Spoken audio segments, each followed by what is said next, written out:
नमस्कार दोस्तों, मैं आर्यन चौहान आपका रिवीजन मोड पे आपका स्वागत करता हूं। और देखिए कि हम लोग सामान्य विज्ञान का मास्टर वीडियो देख रहे हैं लोग।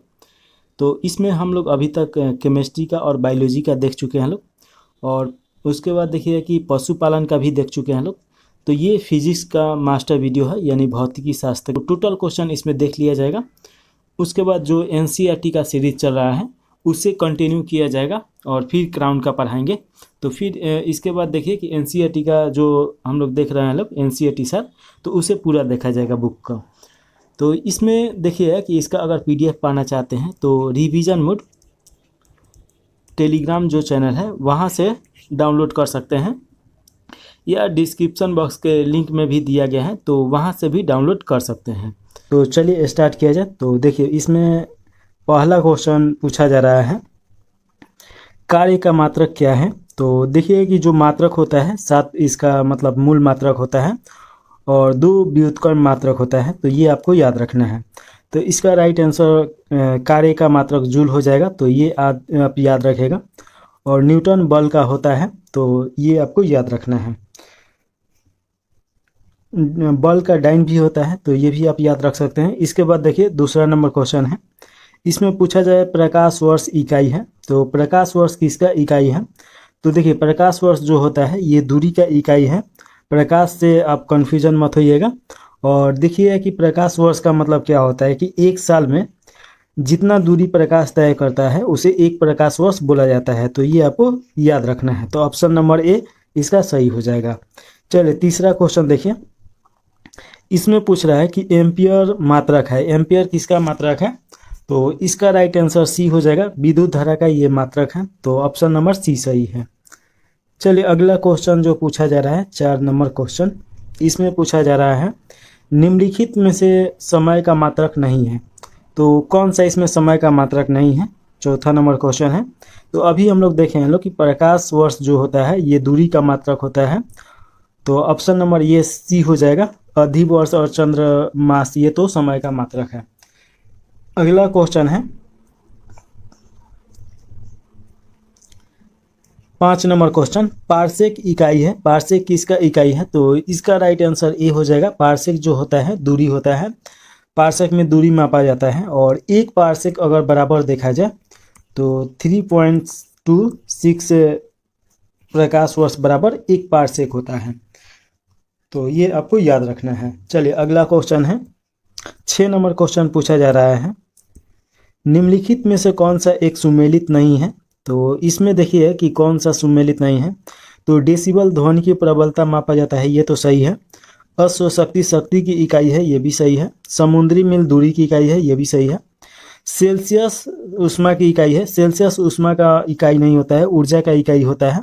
तो ये गलत है। तो इस पर का राइट आंसर आपका डी हो जाएगा। अगला 7 नंबर क्वेश्चन है, ल्यूमेन। ल्यूमेन किसका मात्रक है। तो इसका देखिए कि जो ल्यूमेन मात्रक होता है ये आपका ज्योति फ्लक्स का मात्रक होता है। तो राइट आंसर बी हो जाएगा। 8 नंबर क्वेश्चन है, पास्कल किसका इकाई है। तो इसका राइट आंसर हो जाएगा आपका पास्कल। दाब को पास्कल में मापा जाता है। तो राइट आंसर बी हो जाएगा। अगला क्वेश्चन है 9 नंबर, पूछा जा रहा है कि कैंडेला मात्रक है। कैंडेला किसका मात्रक है। तो इसका राइट आंसर आपका डी हो जाएगा। ज्योति तीव्रता को कैंडेला में मापा जाता है। 10 नंबर क्वेश्चन है, यंग प्रत्यस्थता गुणांक का एसआई मात्रक है। तो इसका एसआई मात्रक क्या है। तो इसका राइट आंसर सी हो जाएगा, न्यूटन प्रति मीटर स्क्वायर हो जाएगा। तो राइट आंसर सी है।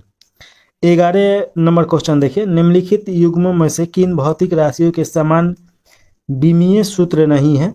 तो इसका राइट आंसर ए हो जाएगा, बल एवं दाब का विमीय जो सूत्र होता है वो सामान्य नहीं है, बाकी सभी का सामान्य है। तो ये आप याद रखिएगा। और फिजिक्स के क्लास में विमीय सूत्र निकालना हम बताएंगे आपको। चलिए अगला क्वेश्चन है 12 नंबर, अदिश राशि है। तो 2 राशि होता है, 2 प्रकार का, एक होता है सदिश राशि और एक होता है अदिश राशि। तो देखिए कि सदिश राशि में क्या होता है कि मान और वेक्टर यानी कि दिशा और वेग दोनों होता है। और इसमें देखिए कि दिशा नहीं होता है, तो ये आपको याद रखना है। तो इसमें देखिए कि अदिश राशि कौन सा है, तो इसका राइट आंसर आपका ए हो जाएगा। जो ऊर्जा होता है ये अदिश होता है, इसका कोई भी निश्चित दिशा नहीं होता है, तो ये आपको याद रखना है। 13 नंबर क्वेश्चन है, निम्नलिखित में से सदिश राशि है, तो इसका डिफिनेशन तो अभी बता दिए। इसका सदिश राशि देखिएगा कि ए है, वेग है, तो ये सदिश राशि है। द्रव्यमान, समय, लंबाई, ये सब अदिश राशि में आता है। अगला 14 नंबर क्वेश्चन है, पदार्थ के संवेग और वेग के अनुपात से कौन सी भौतिक राशि प्राप्त की जाती है, तो इसका राइट आंसर सी हो जाएगा, द्रव्यमान प्राप्त होता है, तो ये आप याद रखिएगा। और अगला क्वेश्चन है 15 नंबर, शून्य में स्वतंत्र रूप से गिरने वाली वस्तुओं की यहाँ पे डैश या क्या होता है, तो इसका राइट आंसर आपका हो जाएगा समान त्वरण होता है, तो ये आप याद रखिएगा। समान गति नहीं होगा, क्योंकि देखिए गुरुत्वाकर्षण बल जैसे जैसे काम करेगा तो गति बढ़ते जाएगा। समान वेग भी नहीं होगा और समान बल भी नहीं होगा, तो इसका समान त्वरण होता है, तो ये आपको याद रखना है। अगला 16 नंबर क्वेश्चन पूछा जा रहा है, जब 2 kg वाले द्रव्यमान पर 5N का बल लगाया जाता है तो उत्पन्न होने वाली त्वरण होगी, तो इसका राइट आंसर ए हो जाएगा, 2.m बटा एस स्क्वायर, तो इतना हो जाएगा। ऑप्शन नंबर ए सही है 16 का।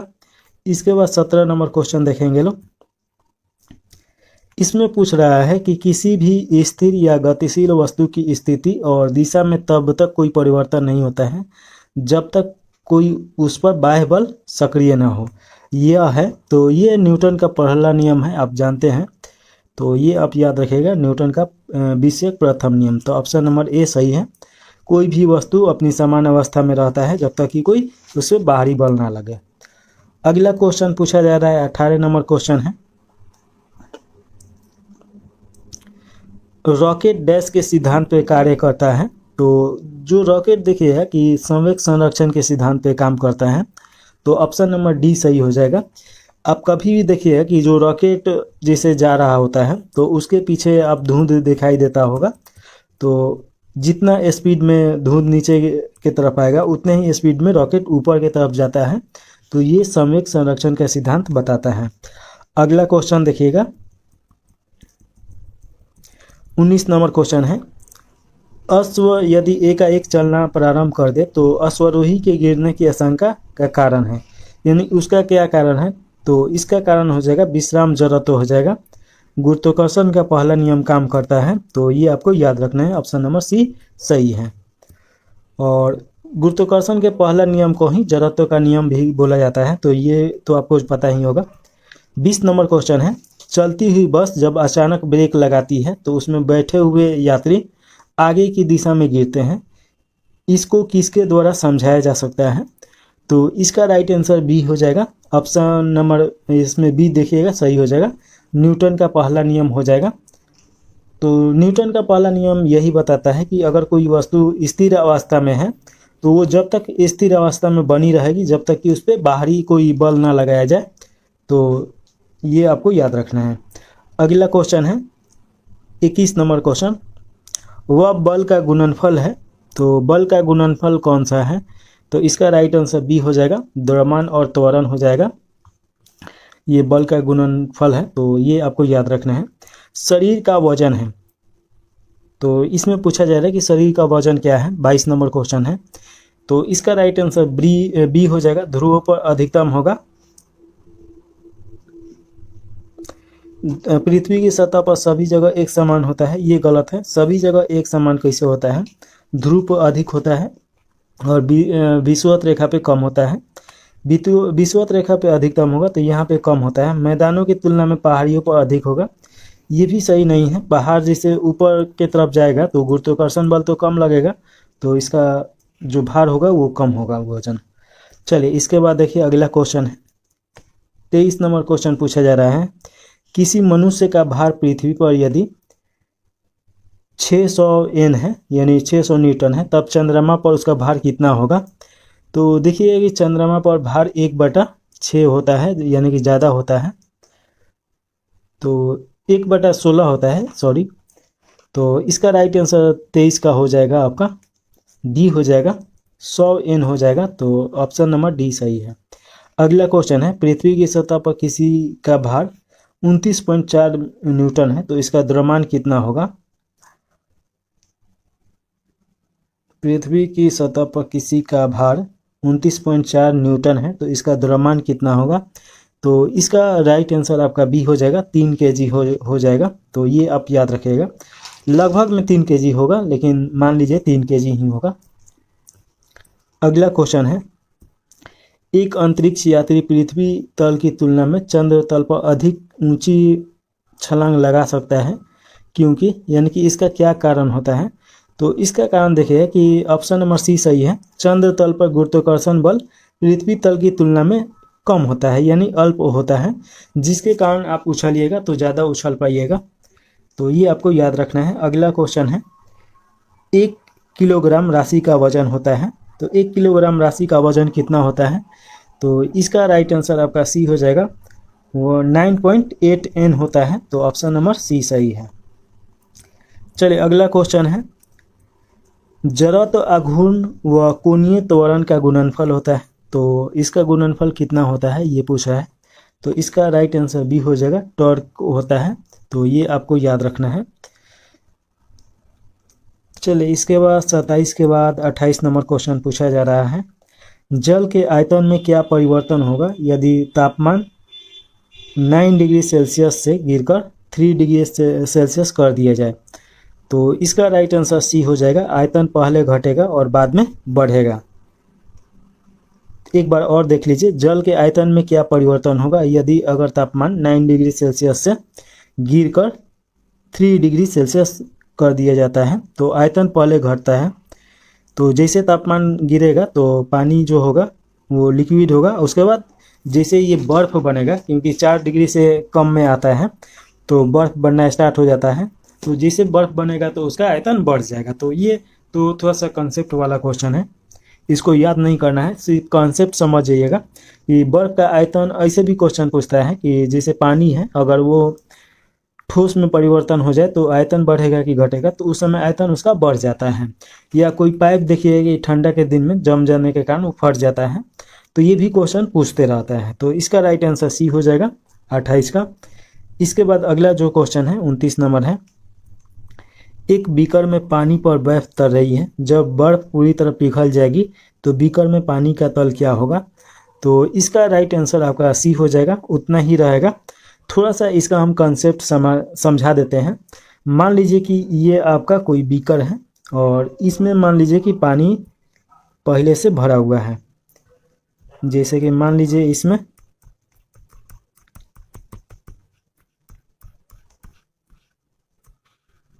इतना तक मान लीजिए कि पानी है।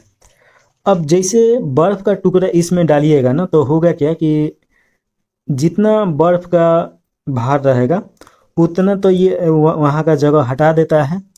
तो जिससे कि उतना जगह हटा दिया और उसी समय उतना पानी बढ़ जाता है। तो जब ये पिघलेगा तो वो जितना जगह लेगा उतना तो हटा दिया है पहले से ही, तो ये ना बढ़ेगा ना घटेगा। तो ये भी आपको थोड़ा सा कंसेप्ट वाला क्वेश्चन है, तो ये आपको याद होना चाहिए हमेशा, अब भूलिएगा नहीं, इतना तो आशा है।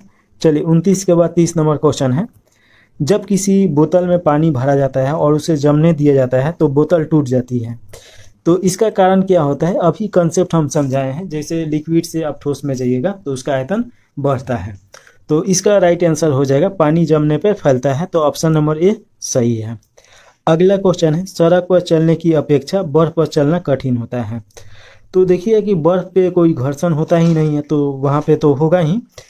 तो इसका राइट आंसर आपका 31 का देखिए कि ऑप्शन नंबर डी हो जाएगा, बर्फ पे सड़क की अपेक्षा घर्षण कम होता है। तो घर्षण कम होने के कारण ज़्यादा फिसलता है। तो ऑप्शन नंबर डी सही है।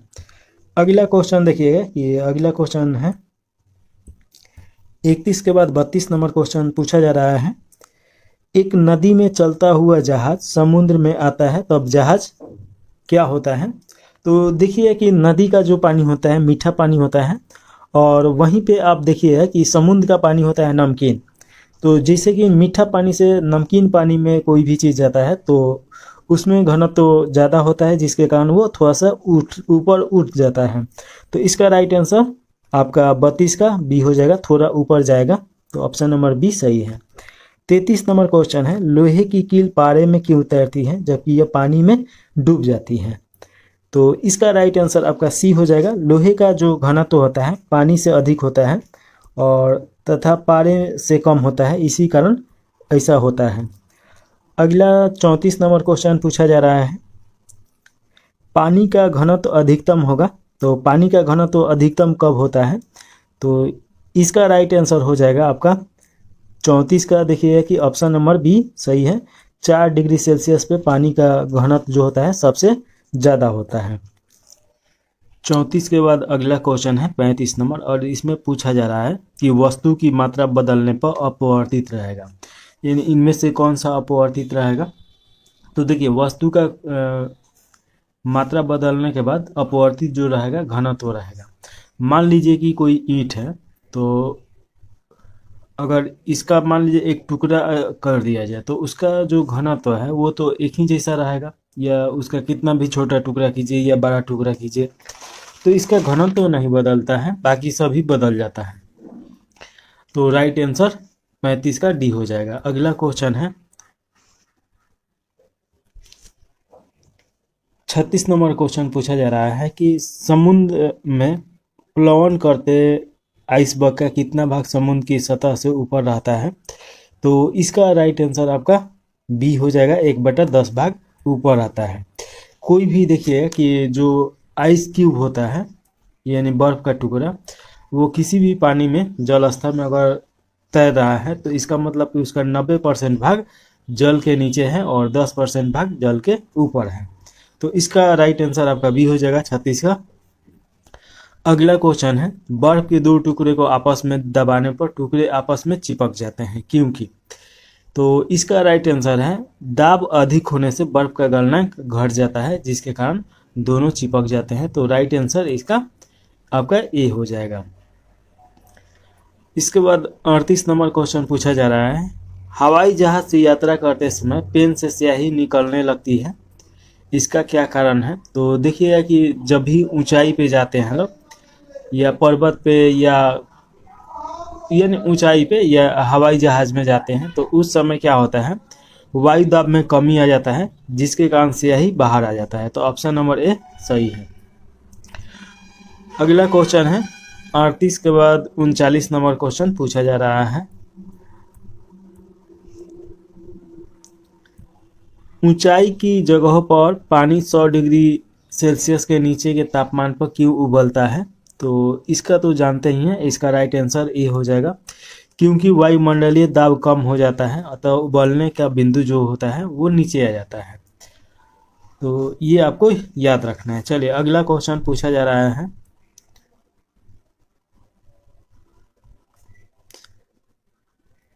साबुन के बुलबुले के अंदर का दाब होता है। तो देखिए कि साबुन के जो बुलबुला होता है उसके अंदर का दाब वायुमंडलीय दाब से अधिक होता है।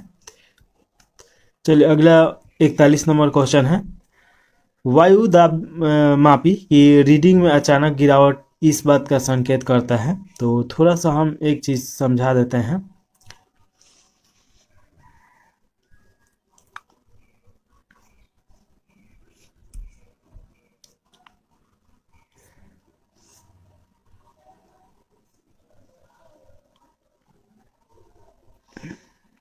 जैसे कि मान लीजिए कि ये वायु दाब है और इसका एक रीडिंग होता है और यही रीडिंग गिरता है तो उससे मौसम के बारे में पता लगाते हैं। तो वायु दाब अगर देखिएगा कि धीरे धीरे गिर रहा है, इसका मतलब क्या होगा कि वर्षा आने वाला है, और अचानक अगर वायु दाब गिर जाए तो तूफान आने वाला है। और वायु दाब देखिएगा कि धीरे धीरे ऊपर अगर जाएगा तो उस स्थिति में क्या होगा कि मौसम साफ होगा। तो इसका राइट आंसर आपका 41 का हो जाएगा, डी हो जाएगा, तूफानी होगा। तो ऑप्शन नंबर डी सही है 41 का। इसके बाद 42 नंबर क्वेश्चन देखिए कि प्रेशर कुकर में खाना जल्दी पकता है क्योंकि, इसका क्या कारण होता है? तो इसका राइट आंसर बी हो जाएगा, अधिक दाब पर पानी अधिक तापक्रम पर उबलने लगता है। तो इसका राइट आंसर बी सही है। अगला क्वेश्चन है 43 नंबर, माँ। चलिए 42 के बाद 43 नंबर क्वेश्चन में पूछा जा रहा है कि हाइड्रोजन से भरा रबर का गुब्बारा वायु में ऊपर जाकर फट जाता है, इसका क्या कारण होता है, यही पूछ रहा है कि क्योंकि। तो इसमें देखिए कि इसका राइट आंसर डी हो जाएगा, वायु दाब घट जाने के कारण जो गुब्बारा होता है वो फट जाता है। तो ऑप्शन नंबर डी सही है। इसके बाद देखिए 44 नंबर क्वेश्चन है, सूर्य में निरंतर ऊर्जा का सृजन किस कारण होता है। तो इसका राइट आंसर नाभिकीय संलयन होता है। तो ऑप्शन नंबर ए सही है। नाभिकीय विखंडन और नाभिकीय संलयन में क्या अंतर है कि देखिए, नाभिकीय जो विखंडन होता है, मान लीजिए कि एक टुकड़ा है और ये फटेगा तो इसके बाद ये खत्म हो जाएगा।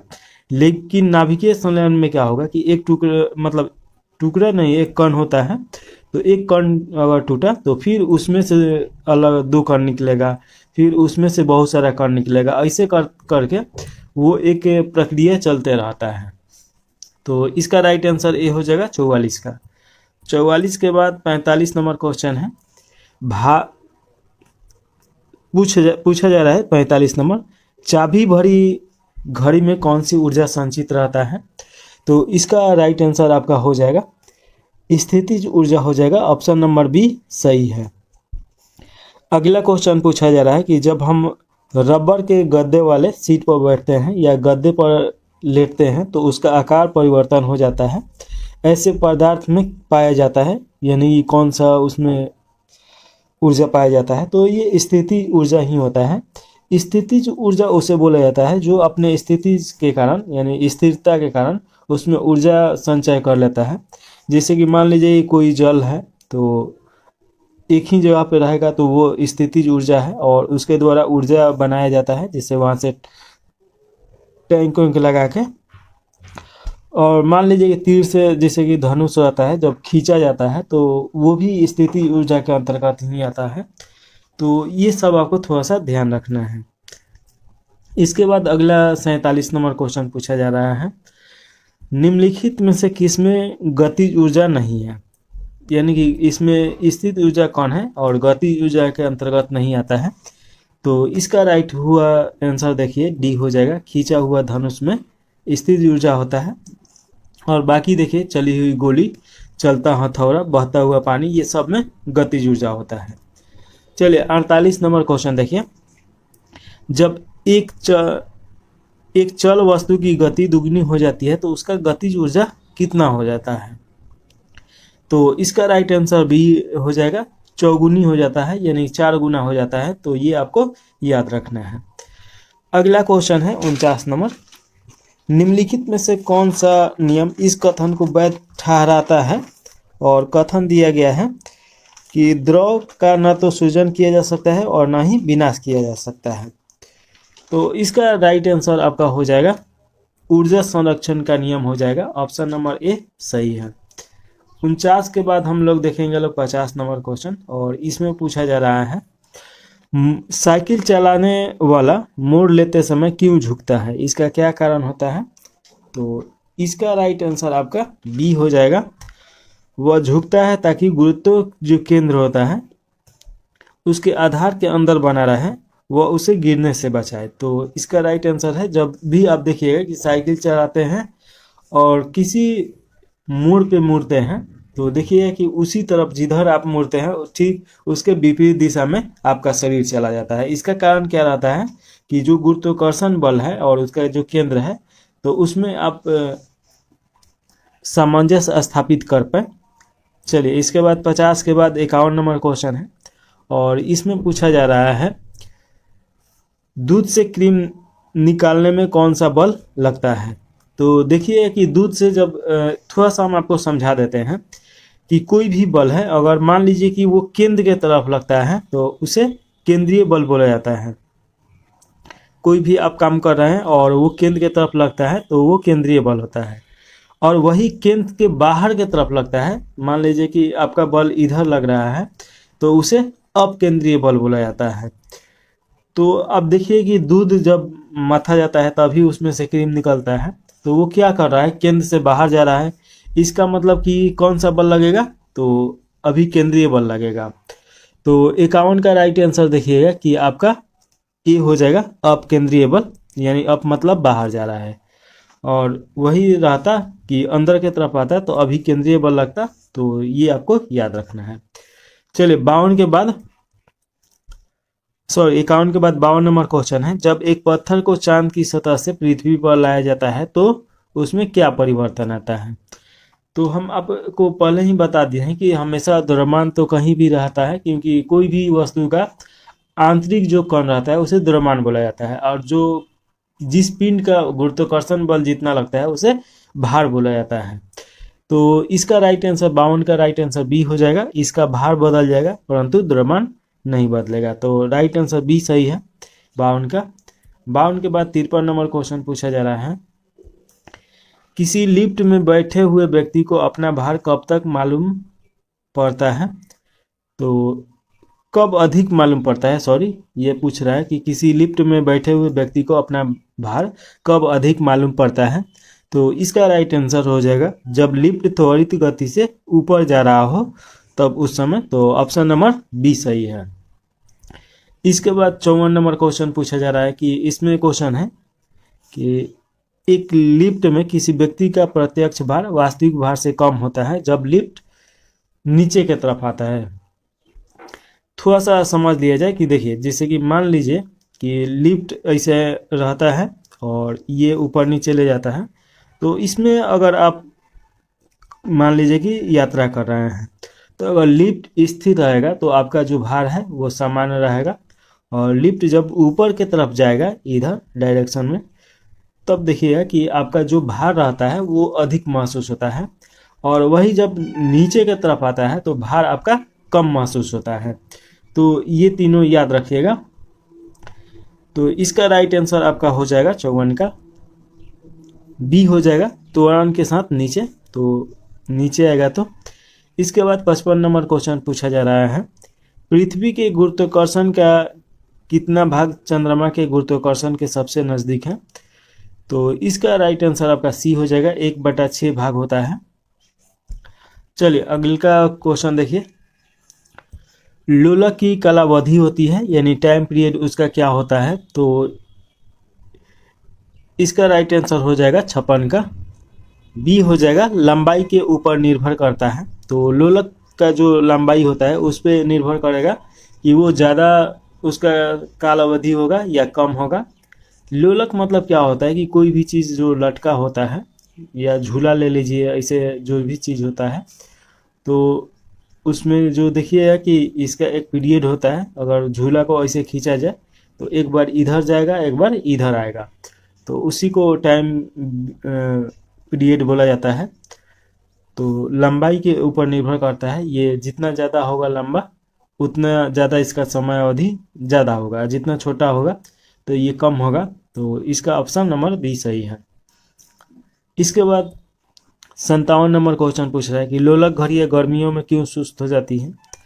तो देखिए कि जो लोलक घड़ियाँ होता है गर्मी में इसका लंबाई बढ़ जाता है। तो ऑप्शन नंबर सी सही है, लोलक की लंबाई बढ़ जाती है जिसके कारण दोलन में लगा हुआ समय बढ़ जाता है। तो इसके बाद देखिए कि अगला क्वेश्चन है 58 नंबर, और इसमें पूछा जा रहा है किसी सरल लोलक की लंबाई 4 डिग्री बढ़ा दिए जाए तो उसका आवर्तकाल क्या हो जाएगा। तो उसका जो आवर्तकाल रहेगा वो 8% बढ़ जाएगा। सो यहाँ पे हम डिग्री पढ़ दिए, डिग्री नहीं परसेंटेज दिया गया है, तो 8% बढ़ जाएगा। तो लोलक का लंबाई जैसे बढ़ेगा उसका समय अवधि जो रहता है वो भी बढ़ जाता है। चलिए अगला 59 नंबर क्वेश्चन पूछा जा रहा है, पार्श्व विकृति तथा अनुदैर्घ्य विकिरण के अनुपात को कहते हैं। तो इसका राइट आंसर 59 का आपका हो जाएगा, ए हो जाएगा। तो ऑप्शन नंबर ए सही है। इसके बाद अगला क्वेश्चन है, प्यासो अनुपात बोला जाता है, तो ये तो आप पढ़ ही लिए होंगे। चलिए अगला क्वेश्चन है, वर्षा की बूंद गोलाकार क्यों होता है। तो देखिएगा कि इसका जो पृष्ठ रहता है पृष्ठ तनाव के कारण होता है। तो ऑप्शन नंबर ए सही है, सतही पृष्ठ तनाव के कारण वो गोल हो जाता है।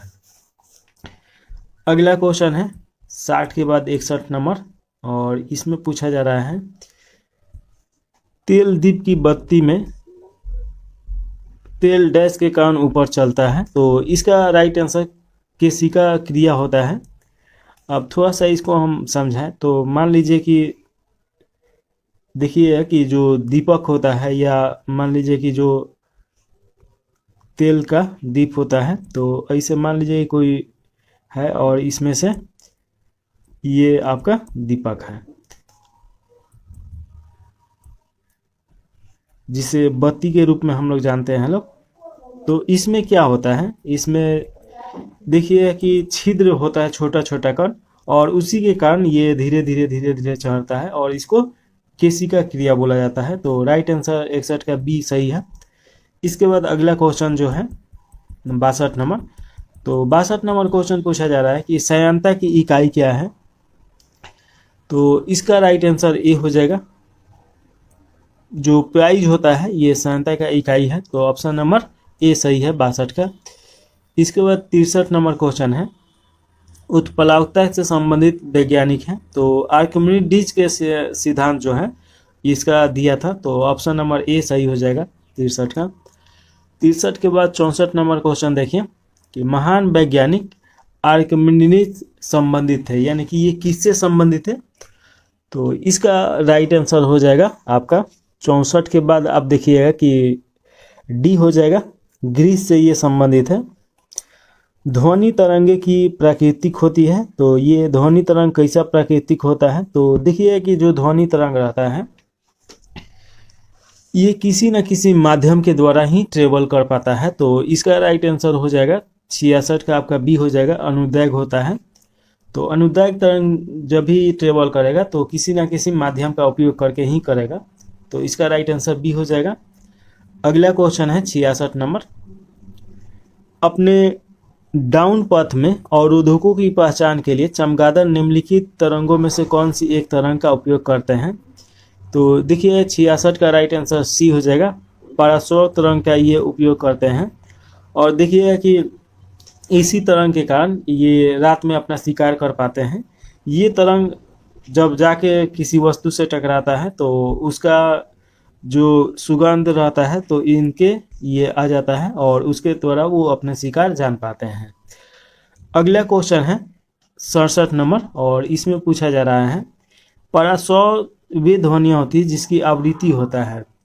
तो देखिए थोड़ा सा हम बता देते हैं कि ऐसी ध्वनियाँ जो 20 हर्ट्ज से लेके 20,000 हर्ट्ज के बीच में होता है तो उसे श्रव्य ध्वनि के अंतर्गत रखा जाता है, क्योंकि उसको हम लोग सुन पाते हैं और जो हम लोग का कान होता है वो उसको सहन कर पाता है।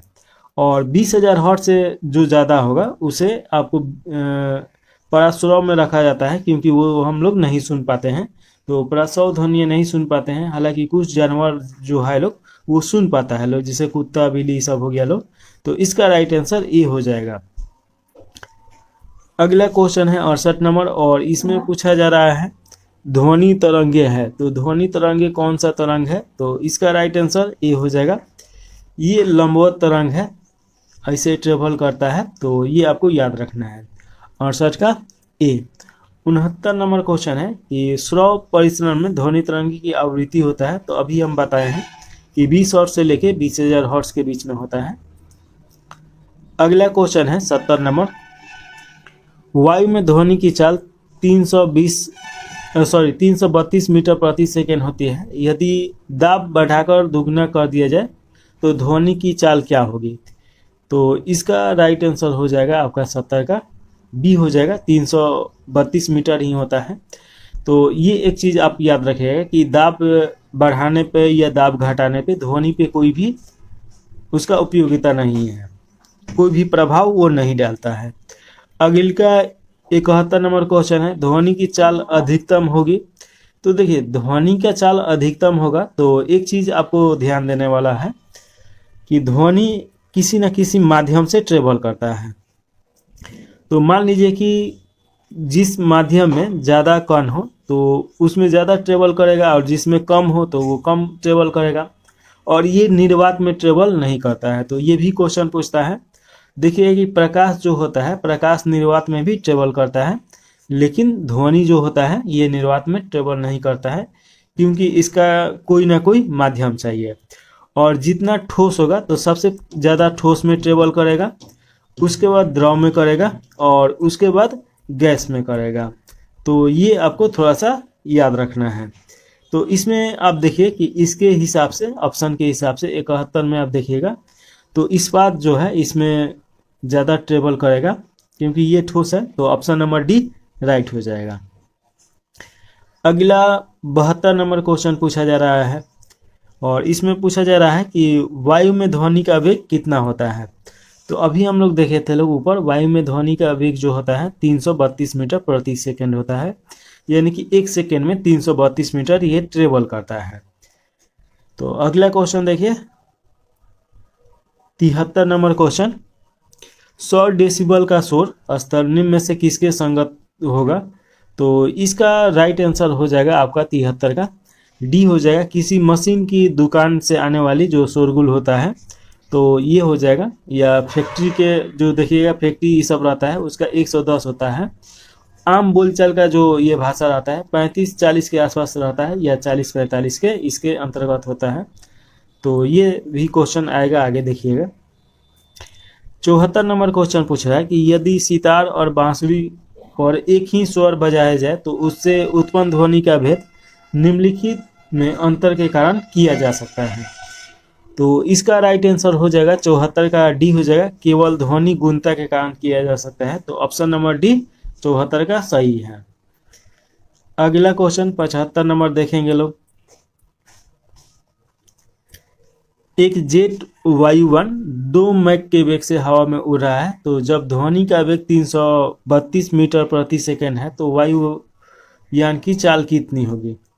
तो इसका देखिएगा कि राइट आंसर हो जाएगा आपका 75 का डी हो जाएगा, 664 हो जाएगा।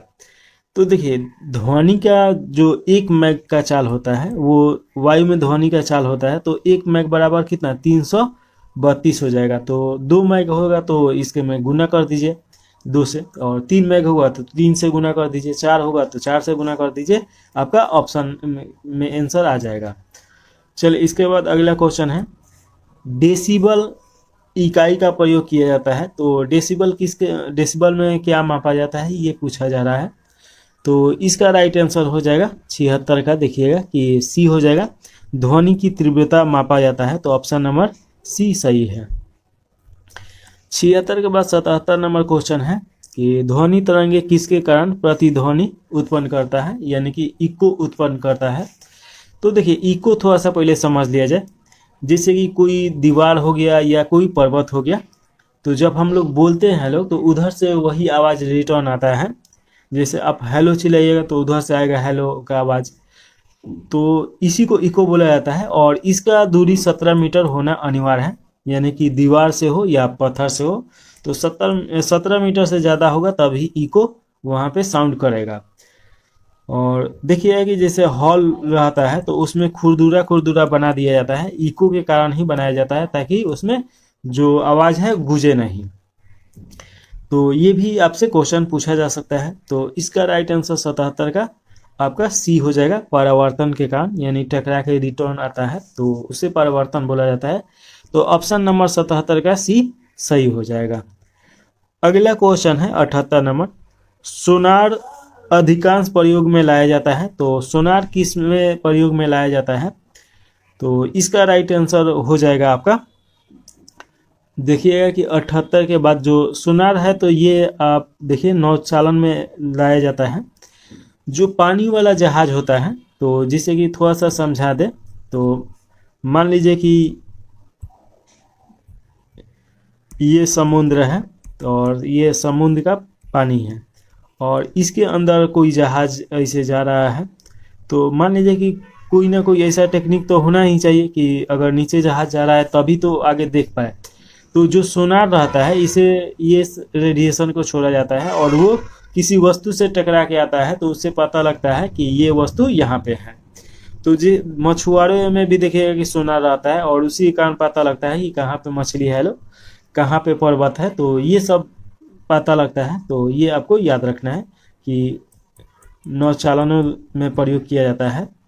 तो राइट आंसर इसका 78 का डी हो जाएगा। इसके बाद 79 नंबर क्वेश्चन है, इसमें पूछा जा रहा है कि किसी ध्वनि स्रोत की आवृत्ति में होने वाले उतार चढ़ाव को कहते हैं। तो इसका राइट आंसर हो जाएगा 69 के बाद आप देखिए कि बी हो जाएगा। उसे डॉपलर प्रभाव के नाम से जाना जाता है। डॉपलर एक वैज्ञानिक है, उनके द्वारा ये दिया गया था नियम, तो इसीलिए उन्हीं के नाम पे रख दिया गया। इसके बाद 80 नंबर क्वेश्चन है, पास आती हुई रेलगाड़ी की सीटी की आवृत्ति या तीक्ष्णता बढ़ती जाती है, ऐसा किस परिघटना के कारण होता है? तो इसका राइट आंसर बी हो जाएगा, डॉपलर के प्रभाव ही हो जाएगा।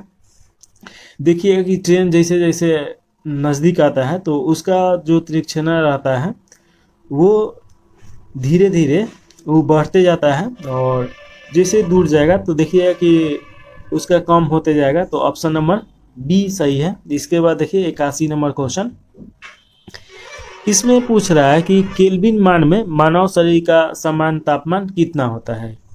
सेल्सियस में नहीं पूछ रहा है, केल्विन में पूछ रहा है, तो इसका राइट आंसर डी हो जाएगा और 310 हो जाएगा। वहीं अगर फ़ारेनहाइट में पूछता तो 98 फ़ारेनहाइट हो जाता, 98 डिग्री 98। उसके बाद सेल्सियस में पूछता तो 36 से 37 सेल्सियस हो जाता। तो ये थोड़ा सा आपको याद रखना है। चलिए अगला क्वेश्चन है, 82 नंबर क्वेश्चन पूछा जा रहा है, और 82 नंबर क्वेश्चन है, कितना तापमान होने पर पाठ्यांक सेल्सियस और फ़ारेनहाइट तापमान एक ही होंगे? तो इसका राइट आंसर हो जाएगा -40 डिग्री पे दोनों तापमान एक हो जाता है और इसका मान एक रहता है। तो इसका राइट आंसर आपका ए हो जाएगा 82 का। इसके बाद 83 नंबर क्वेश्चन है कि न्यूनतम संभवतः तापमान होता है। तो देखिए इस सबसे जो न्यूनतम संभवतः तापमान होता है तो इस -273 होता है, 273 डिग्री सेल्सियस। तो ऑप्शन नंबर ए सही है। अगला क्वेश्चन है 84 का, किसी मनुष्य के शरीर का समान तापमान कितना होता है? तो अभी हम लोग इसके बारे में पढ़े हैं लोग। तो इसका राइट आंसर फ़ारेनहाइट में देखिएगा तो 98 डिग्री फ़ारेनहाइट हो जाएगा। एक स्वस्थ मनुष्य के शरीर का तापमान होगा, तो यहाँ पे देखिएगा कि 85 का आपका ए हो जाएगा, 37 डिग्री सेल्सियस हो जाएगा। 36 और 37 के बीच में रहता है, तो 37 यहाँ पे दिया गया है, तो 37 डिग्री सही है। इसके बाद 86 नंबर क्वेश्चन पूछा जा रहा है, ठंड के दिनों में लोहे के गुटके और लकड़ी के गुटके को प्रातःकाल में छुए तो लोहे का टुकड़ा जो ज़्यादा ठंडा लगता है और लकड़ी का कम लगेगा। इसका क्या कारण रहता है? कि देखिए कि जिसमें ज़्यादा गुरुत्वाकर्षण होगा, जिसका देखिए घनत्व ज़्यादा रहता है वो जल्दी ठंडा और जल्दी गर्म हो जाता है। तो देखिए कि दोनों में लोहे का घनत्व ज़्यादा है, तो इसी के कारण जो लोहे का छड़ हो या लोहे का गुटका हो वो ठंडा हो जाता है रात में लकड़ी के तुलना में। तो ऑप्शन नंबर इसका देखिएगा कि 86 का आपका बी हो जाएगा। लकड़ी की तुलना में लोहा ऊष्मा का अच्छा एक चालक होता है, तो ये भी होता है और वो भी होता है। तो इसका ऑप्शन नंबर बी सही है। इसका अच्छा चालक होता है तो ये तुरंत उसमें क्या करेगा, ऊष्मा प्रवाहित करेगा। तो ये आपको याद रखना है। यही क्वेश्चन ऐसे भी पूछ सकता है कि धूप में रखेंगे तो जल्दी गर्म कौन सा होगा? तो लोहा ही जल्दी गर्म होगा। चलिए अब इसके बाद देखेंगे 66 के बाद 87 नंबर क्वेश्चन है 86 के बाद। इसमें पूछा जा रहा है कि आणविक संचालन के द्वारा ऊष्मा का संचलन कहलाता है। तो आणविक संचालन के द्वारा ऊष्मा का संचलन क्या कहलाता है? तो इसका राइट आंसर हो जाएगा आपका 87 का, देखिएगा कि बी हो जाएगा, संवहन उसे बोला जाता है। इसके बाद 88 नंबर क्वेश्चन है, निम्नलिखित द्रव में कौन सा ऊष्मा का बहुत अच्छा चालक है? तो देखिए कि इसमें सबसे ऊष्मा का जो अच्छा चालक है आपका राइट आंसर हो जाएगा 88 का ए हो जाएगा। पारा सबसे अच्छा इसमें चालक है। 88 के बाद 89 नंबर क्वेश्चन है, समान मोटाई के कपड़े की दो परतें उसके दोगुना मोटाई के कपड़ों की एक परत से अधिक ऊष्मा आवरण प्रदान करता है, इसका क्या कारण है?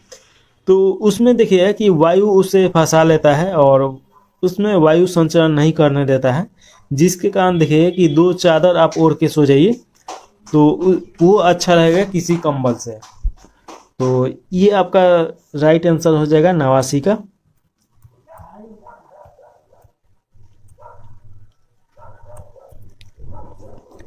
ये हो जाएगा दोनों परतों के बीच संपूटी वायु के कारण, यानी संपूटी उसमें वायु रोक लेता है, तो ना अंदर का तापमान बाहर जाएगा और ना बाहर का तापमान अंदर आएगा। तो इसका राइट आंसर ए सही है। अगला क्वेश्चन है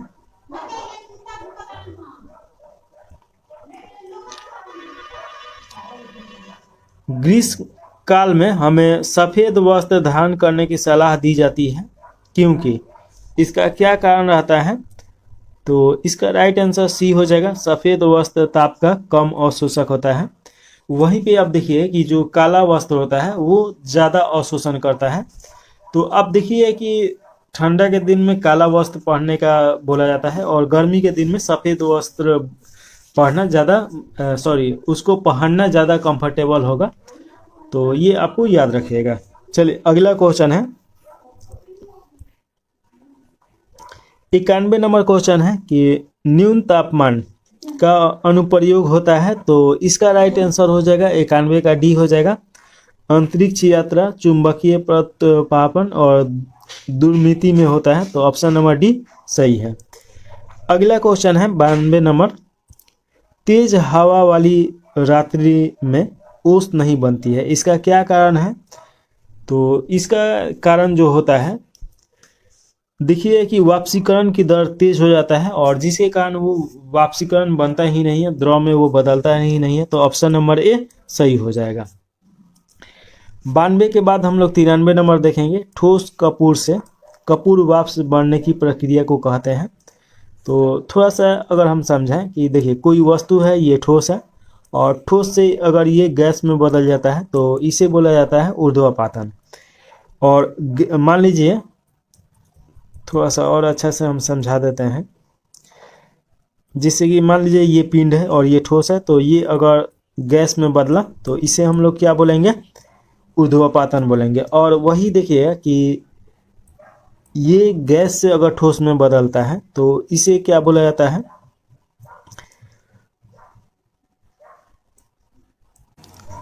तो देखिए कि गैस से ठोस में बदलना निक्षेपण बोला जाता है। और देखिए कि ये जो पिघलना दिया गया है, तो इसमें क्या होता है कि जब ठोस से ये जब द्रव में पिघलता है तो उसे पिघलना बोला जाता है।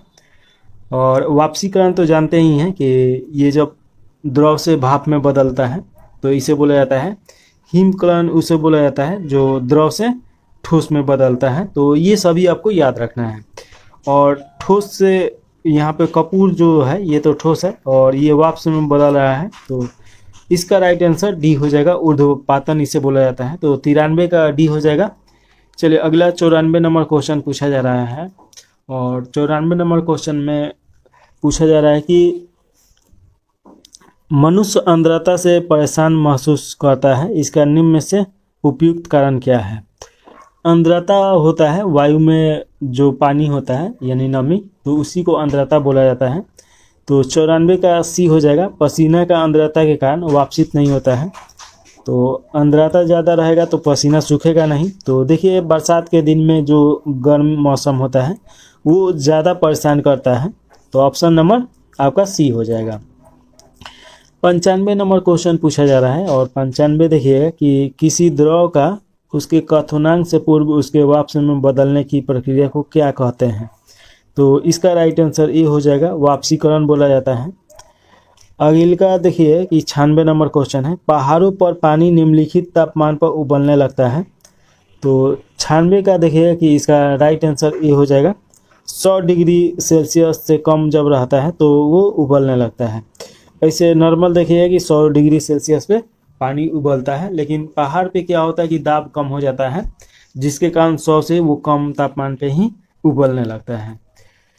96 के बाद 97 नंबर क्वेश्चन पूछा जा रहा है और इसमें देखिए कि पूछ रहा है कि भाप से हाथ अधिक जलता है अपेक्षाकृत उबले हुए जल से। तो इसका क्या कारण होता है? तो देखिए कि भाप में जो गुप्त ऊष्मा होता है उसी के कारण भाप से अधिक ज़्यादा जलता है।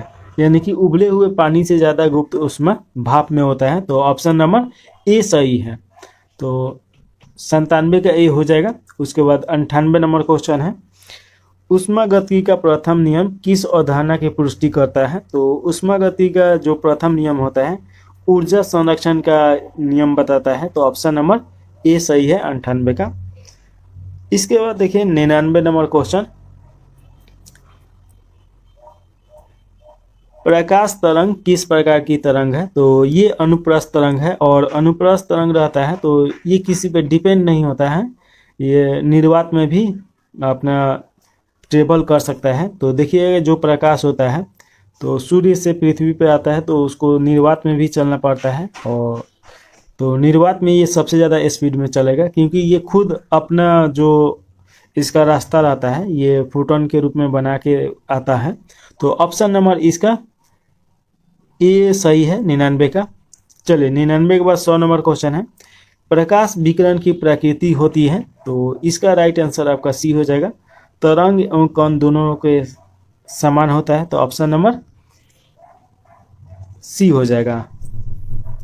देखिए 101 क्वेश्चन है, माध्यम के तापमान में वृद्धि के साथ प्रकाश की गति क्या होता है? तो इसका राइट आंसर आपका हो जाएगा बढ़ती है। प्रकाश का जो गति रहता है तापमान बढ़ाने के बाद बढ़ जाता है, और तापमान जिसे कम होगा तो वो घट जाता है। तो इसका राइट आंसर ए सही है। इसके बाद अगला क्वेश्चन है 102 नंबर, प्रकाश की गति। तो प्रकाश की गति कितना होता है ये पूछा जा रहा है। तो इसका राइट आंसर आपका सी हो जाएगा 3 × 10⁸ मीटर प्रति सेकेंड, यानी कि 1 सेकेंड में इतना ये ट्रेवल कर जाएगा। 3 से गुना, पहले इसका 10 का 3 से गुना कीजिए और फिर 10 पे 8 को 0 लगाइए, फिर गुना कराइए, तो 1 सेकेंड में उतना प्रकाश ट्रेवल करता है। तो इसका राइट आंसर इतना हो जाएगा। ऑप्शन नंबर सी सही है। इसके बाद देखिए अगला क्वेश्चन है, सूर्य ग्रहण होता है जब? तो थोड़ा सा हम आपको बता देते हैं कि इसके बारे में समझा देते हैं, ताकि आगे जो भी क्वेश्चन आएगा आराम से बना लीजिएगा। देखिए मान लीजिए कि ये पृथ्वी हो गया, और ये मान लीजिए कि सूर्य हो गया, और ये मान लीजिए कि आपका चांद हो गया, यानी चंद्रमा हो गया। तो अब देखिए कि होगा क्या कि अगर पृथ्वी बीच में आ जाए यहाँ पे, तो जो सूर्य का रोशनी रहता है तो ये चंद्रमा पे तो जाएगा नहीं, तो इसे बोला जाता है चंद्र ग्रहण। और वहीं पे मान लीजिए कि ये जो चांद है यहाँ पे आ जाए, तो सूर्य का रोशनी पृथ्वी पे ठीक से नहीं जाएगा, तो इसे बोला जाता है सूर्य ग्रहण।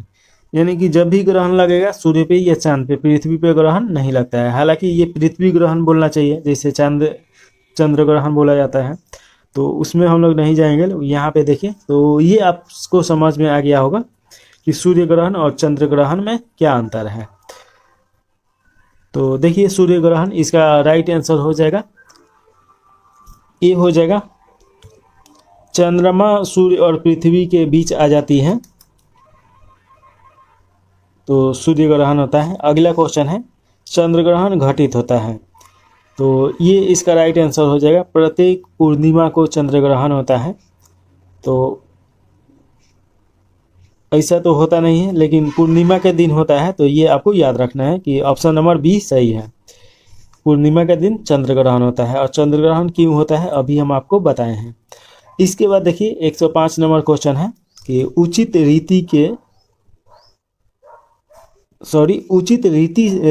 रेती होना चाहिए। रेती से काटे हीरे की असाधारण चमक का आधारभूत कारण यह है कि इसमें से कौन सा ऑप्शन होगा? उसका अति उच्च पर अपवर्तन सूचकांक होता है। तो आप देखिए कि हीरा क्यों चमकता है, तो उसको काटा जाता है। इसे काटा हुआ हीरा नहीं रहेगा तो वो नहीं चमकेगा, लेकिन उसको एक एंगल से काटा जाता है जिसके कारण अपवर्तन होता है, और पूर्ण अपवर्तन होता है, और जिसके कारण वो चमकता है। तो 105 का बी हो जाएगा। अगला क्वेश्चन है 106 नंबर क्वेश्चन पूछा जा रहा है कि जब एक कॉम्पैक्ट डिस्क सूर्य के प्रकाश में देखी जाती है तो इंद्रधनुष के समान रंग दिखाई देते हैं, इसका व्याख्या की जा सकती है। तो इसमें देखिए कि इसका राइट आंसर ए हो जाएगा। परावर्तन और अपवर्तन की परिघटना के आधार पे ये होता है। चलिए अगला 7 नंबर क्वेश्चन है 107। तो इसमें क्वेश्चन पूछा जा रहा है कि किस गुणधर्म के कारण पानी से भरे बर्तन में डूबी गई छड़ी मुड़ी हुई छड़ी दिखाई देता है। तो अब देखिए किसी बेकर में हो या बाल्टी में हो कोई छड़ हो तो इसे टेढ़ा आपको दिखाई देगा। तो इसका राइट आंसर हो जाएगा 108 का बी हो जाएगा। अच्छा 107 नंबर क्वेश्चन है तो इसका हो जाएगा सी हो जाएगा, अपवर्तन हो जाएगा। तो ऑप्शन नंबर सी सही है। इसके बाद 108 नंबर क्वेश्चन देखिए, एक समतल दर्पण पर आपतित किरण 60 डिग्री का कोण बनाती है तो परावर्तन कोण कितना होगा। तो देखिए कि आपतित कोण अगर 60 डिग्री का है तो जो परावर्तित कोण होता है वो भी 60 डिग्री का ही होगा। थोड़ा सा आपको मैप पे अगर समझा दूँ तो देखिए, जैसे कि मान लीजिए कि ये शीशे का प्लेट हो गया और इधर से एक प्रकाश का किरण आ रहा है और ये आपका 70 डिग्री का कोण बना रहा है। तो ये 70 यहाँ से टकराने के बाद 70 डिग्री के बाद ये रिफ्लेक्स होगा। तो यहाँ पे भी जब ये प्रकाश लौटेगा तभी ये 70 डिग्री का ही बनाएगा, यानी जितना डिग्री से वो टकराएगा उतना ही डिग्री का वो बनाता है। तो यही है। तो इसका राइट आंसर हो जाएगा बी हो जाएगा 108 का। इसके बाद देखिए 109 नंबर क्वेश्चन पूछा जा रहा है, अगर प्रकाश का आपतित कोण 90 डिग्री सेल्सियस है और अपवर्तन के बाद उसका कोण 30 डिग्री हो जाता है तो माध्यम का अपवर्तनांक सूचक है। तो इसका राइट आंसर आपका हो जाएगा 109 नंबर क्वेश्चन है, इसका राइट आंसर सी हो जाएगा, 3/9 डिग्री हो जाएगा। तो ये आपको याद रखना है। चलिए इसके बाद 110 नंबर क्वेश्चन है, यदि किसी दर्पण को थीटा कोण से घुमाया जाए तो परावर्तित किरण का घूर्णन होगा। तो देखिए कि इसका जो घूर्णन होगा आपका 2 थीटा होगा। तो जितना से घुमाइएगा तो उसका दुगना हो जाता है। तो ऑप्शन नंबर डी सही है। इसके बाद देखिए 111 है, 111 नंबर क्वेश्चन पूछा जा रहा है कि पूर्ण आंतरिक परावर्तन होता है जब प्रकाश जाता है। तो जब प्रकाश कहाँ से जाता है तो पूर्ण आंतरिक परावर्तन होता है। तो अभी कुछ देरी पहले ही बताए थे कि हीरे के चमकने के कारण होता है पूर्ण आंतरिक परावर्तन। तो इसका राइट आंसर ए हो जाएगा, हीरे से कांच में। तो ऑप्शन नंबर ए सही है। इसके बाद 12 नंबर क्वेश्चन है। तो 12 नंबर क्वेश्चन में पूछा जा रहा है कि मिराज यानी कि मृग तृष्णा उदाहरण है। तो देखिए कि रेगिस्तान में जैसे आपको पानी लगेगा कि पानी है वहाँ पे और वहाँ पे जगह पानी नहीं होगा, इसी को मिराज बोला जाता है। तो इसका राइट आंसर बी हो जाएगा, पूर्ण आंतरिक परावर्तन हो जाएगा। तो ऑप्शन नंबर बी सही है। 12 के बाद 13 नंबर क्वेश्चन है,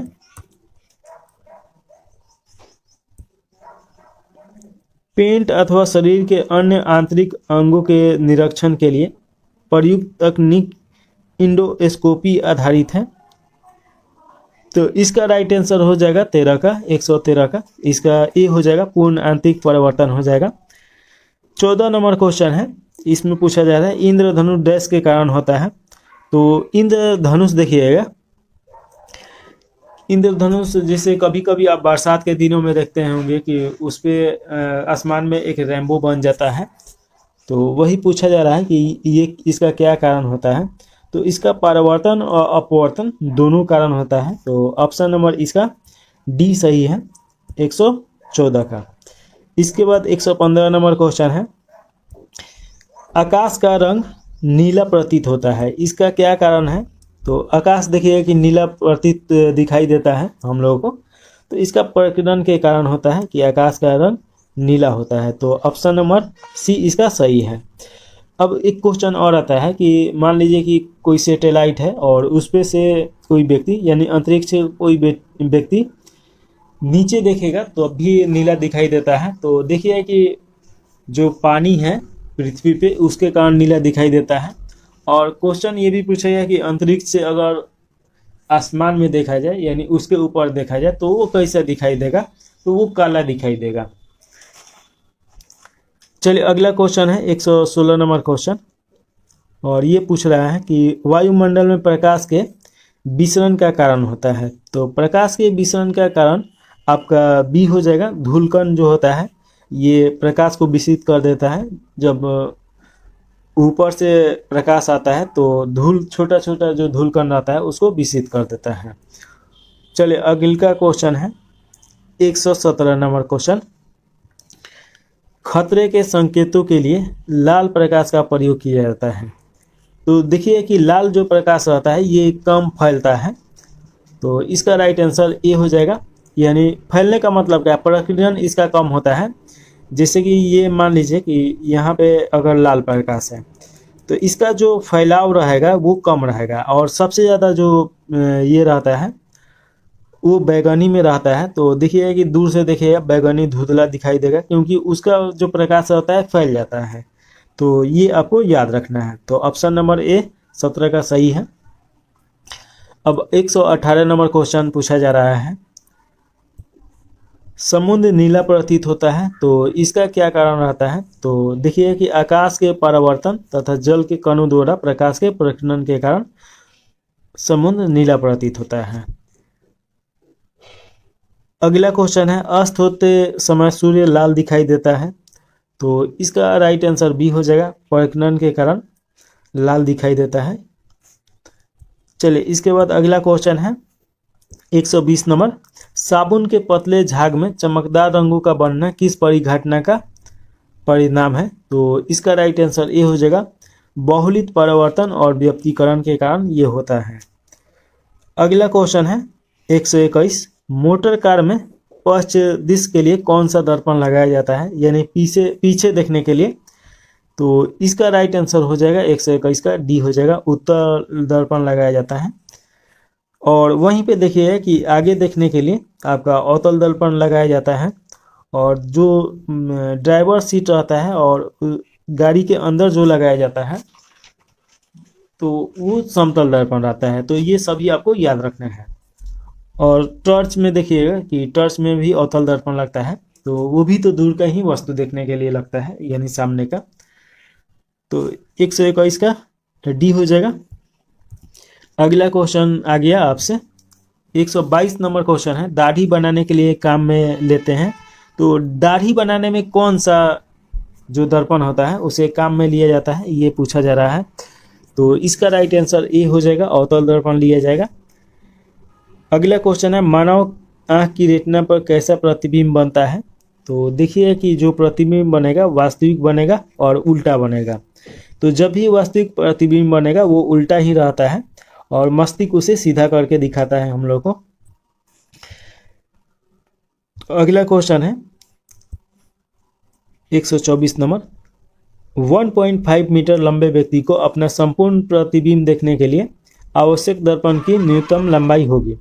तो एक चीज़ समझिए, क्वेश्चन इसको बदल के भी पूछता है कि जैसे कि मान लीजिए कि कोई व्यक्ति है और उसे अपना पूरा शरीर देखना है, तो उसको कितना होना चाहिए। तो अगर 6 फीट का अगर व्यक्ति होगा तो दर्पण की लंबाई 3 फीट होनी चाहिए, यानी कि 1/2 यानी कि आधी होनी चाहिए।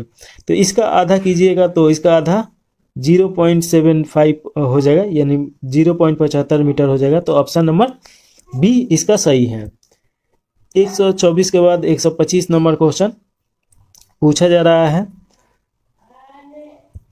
जब कोई वस्तु को दो समानांतर समतल दर्पणों के बीच रखी जाती है तो बने हुए प्रतिबिंब की संख्या होगी। तो बना हुआ जो प्रतिबिंब होगा अनंत होगा, उसका कोई अंत नहीं होगा, बहुत ज़्यादा होता है। चलिए इसके बाद देखिए कि 126 नंबर क्वेश्चन है। पानी में हवा का बुलबुला वैसे ही काम करता है जैसे कि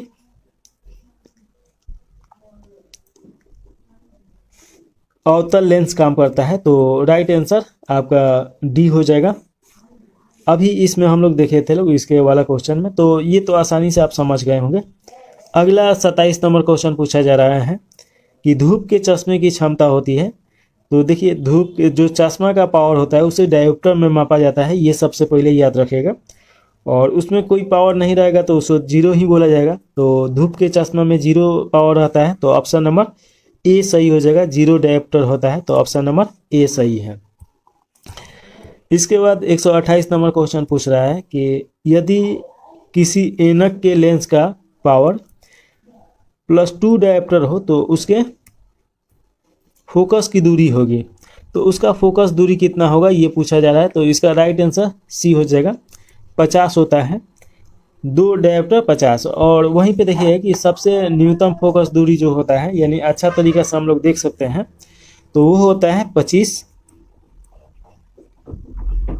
मीटर होता है। तो इसी का दुगुना हो जाएगा, 50 हो जाएगा। तो अगला क्वेश्चन है 129 नंबर क्वेश्चन, किसी अपारदर्शी वस्तु का रंग उस रंग के कारण होता है जिसे वह सूख लेता है। थोड़ा सा इसके बारे में अगर हम आपको समझाएं तो देखिएगा कि जैसे कि मान लीजिए कि हम लोग देख कैसे पाते हैं, ये आप समझिएगा तो आसानी से ये सभी क्वेश्चन बना लीजिएगा। मान लीजिए कि ये हम लोग का क्या है, ये आँख है। अब देखिए आँख हम लोगों को नहीं देख पाता है, आँख देखने में सहायता करता है, ये आपको कन्फ्यूजन नहीं होना चाहिए कि आँख देखता है, आँख देखने का काम नहीं करता है। अब देखिए मान लीजिए कि यहाँ से कोई प्रकाश पड़ा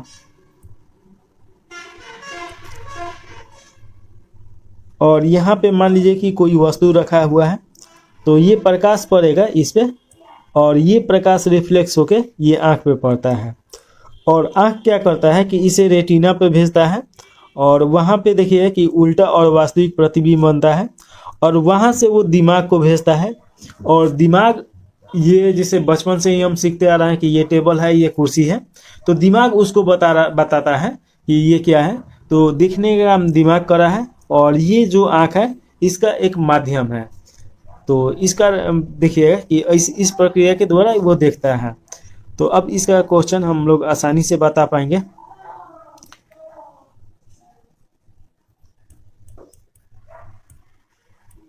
किसी पारदर्शी वस्तु का रंग उस रंग के कारण होता है जिसे वह परिवर्तित नहीं कर पाता है, उसे वो सोख लेता है।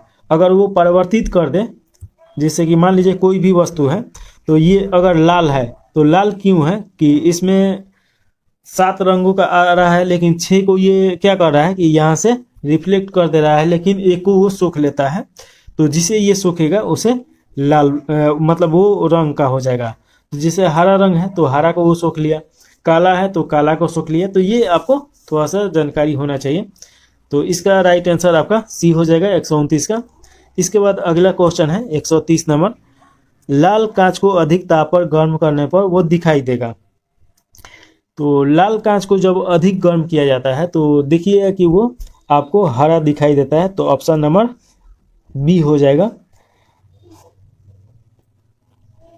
चलिए इसके बाद अगला क्वेश्चन है 131, प्रकाश का रंग निश्चित किया जाता है, तो ये किसके द्वारा किया जाता है। तो इसका राइट आंसर सी हो जाएगा, तरंगदैर्घ्य के द्वारा निश्चित किया जाता है।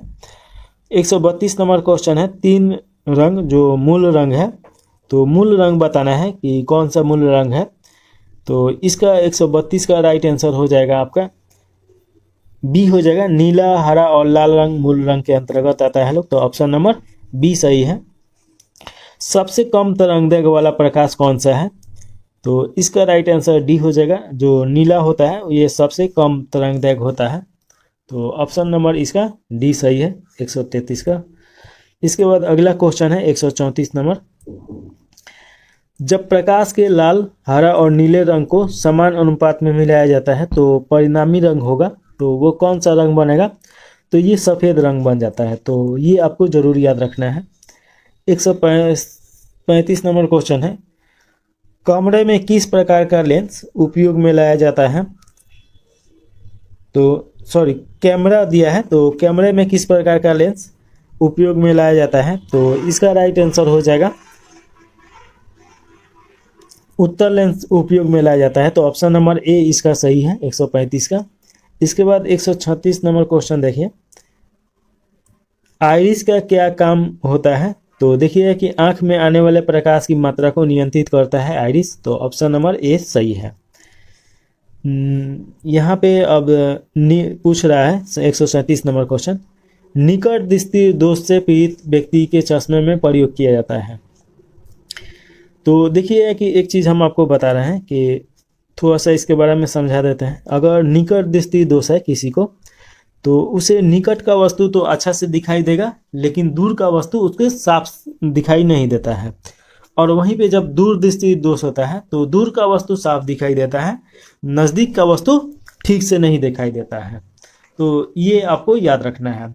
तो अगर देखिए कि निकट का वस्तु है यानी कि दूर का वस्तु उससे साफ दिखाई नहीं दे रहा होगा, तो वहाँ पे अवतल लेंस लगता है।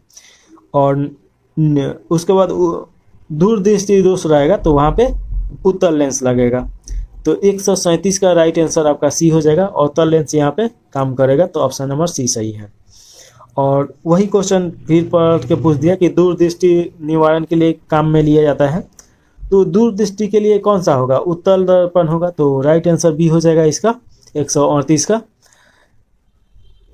सॉरी, उत्तर दर्पण दे रहा है, उत्तर लेंस हो जाएगा, लेंस न काम में लिया जाता है। तो ऑप्शन नंबर सी इसका सही है 138 का। चलिए इसके बाद अगला क्वेश्चन है, दूरबीन का आविष्कार किया था। तो जानते ही हैं कि दूरबीन का आविष्कार गैलीलियो के द्वारा किया गया था। तो राइट आंसर ए हो जाएगा।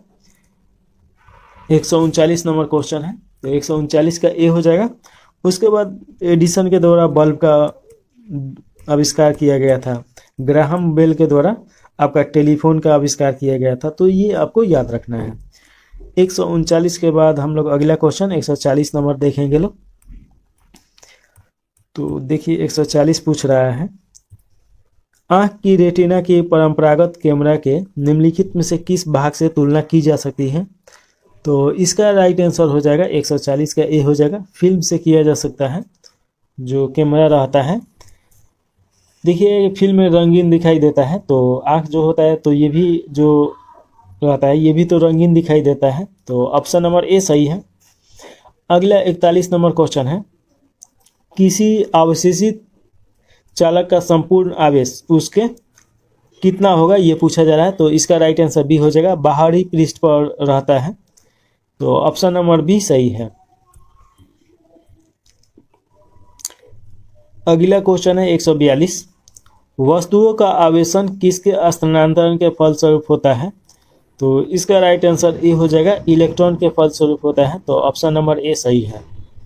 143 नंबर क्वेश्चन है, आप कार में जा रहे हैं, यदि आसमान से बिजली गिरने वाली हो तो सुरक्षित रहने के लिए क्या होगा, मतलब क्या कीजिएगा आप? तो देखिए कार की खिड़की बंद कर लेंगे और उसी में रहना चाहिए, बाहर नहीं आना चाहिए। तो ऑप्शन नंबर ए इसका सही हो जाएगा 143 का।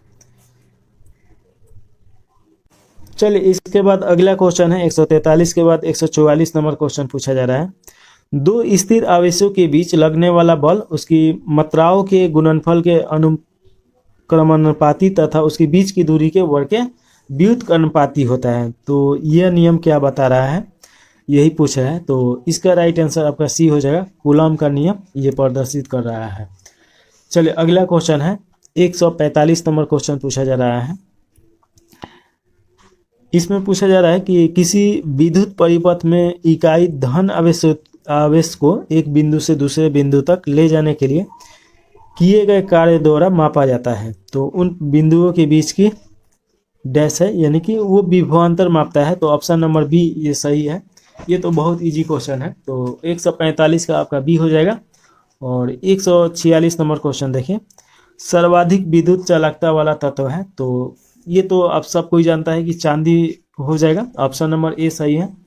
चांदी के बाद आपका कॉपर आता है, फिर एल्युमिनियम आता है। तो ये आपका राइट आंसर ए हो जाएगा 146 का। इसके बाद अगला क्वेश्चन 147 नंबर है,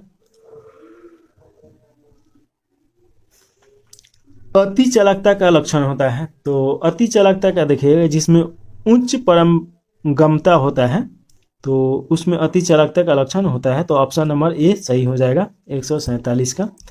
तो 147 का राइट आंसर ए है। इसके बाद अगला क्वेश्चन है, अधातुए विद्युत की कुछ चालकता होती है, इसका क्या कारण होता है? तो उसमें मुक्त इलेक्ट्रॉन नहीं होते हैं, जिसके कारण उसमें विद्युत का प्रवाह नहीं हो पाता है। तो इसीलिए ये कुचालक होता है लोग। तो ऑप्शन नंबर ए सही है। 148 के बाद 149 नंबर क्वेश्चन देखें, और इसमें पूछ रहा है कि तांबा मुख्य रूप से विद्युत चालक के लिए प्रयोग किया जाता है क्योंकि इसका क्या कारण है? तो इसका राइट आंसर डी हो जाएगा। इसकी विद्युत प्रतिरोधकता निम्न होती है, तो इसीलिए ये प्रयोग किया जाता है। ऑप्शन के हिसाब से डी नंबर सही है।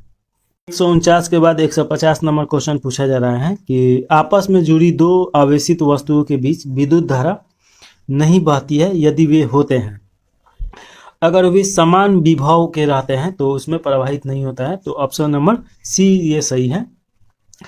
अगला क्वेश्चन है 151 नंबर, प्रतिवर्ती धारा यानी कि एसी, दृष्टि धारा यानी कि डीसी में परिवर्तन करने वाली युक्ति को कहते हैं।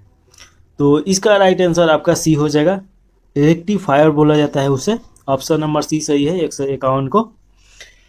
और इसके बाद अगला क्वेश्चन देखिए 152 नंबर क्वेश्चन है।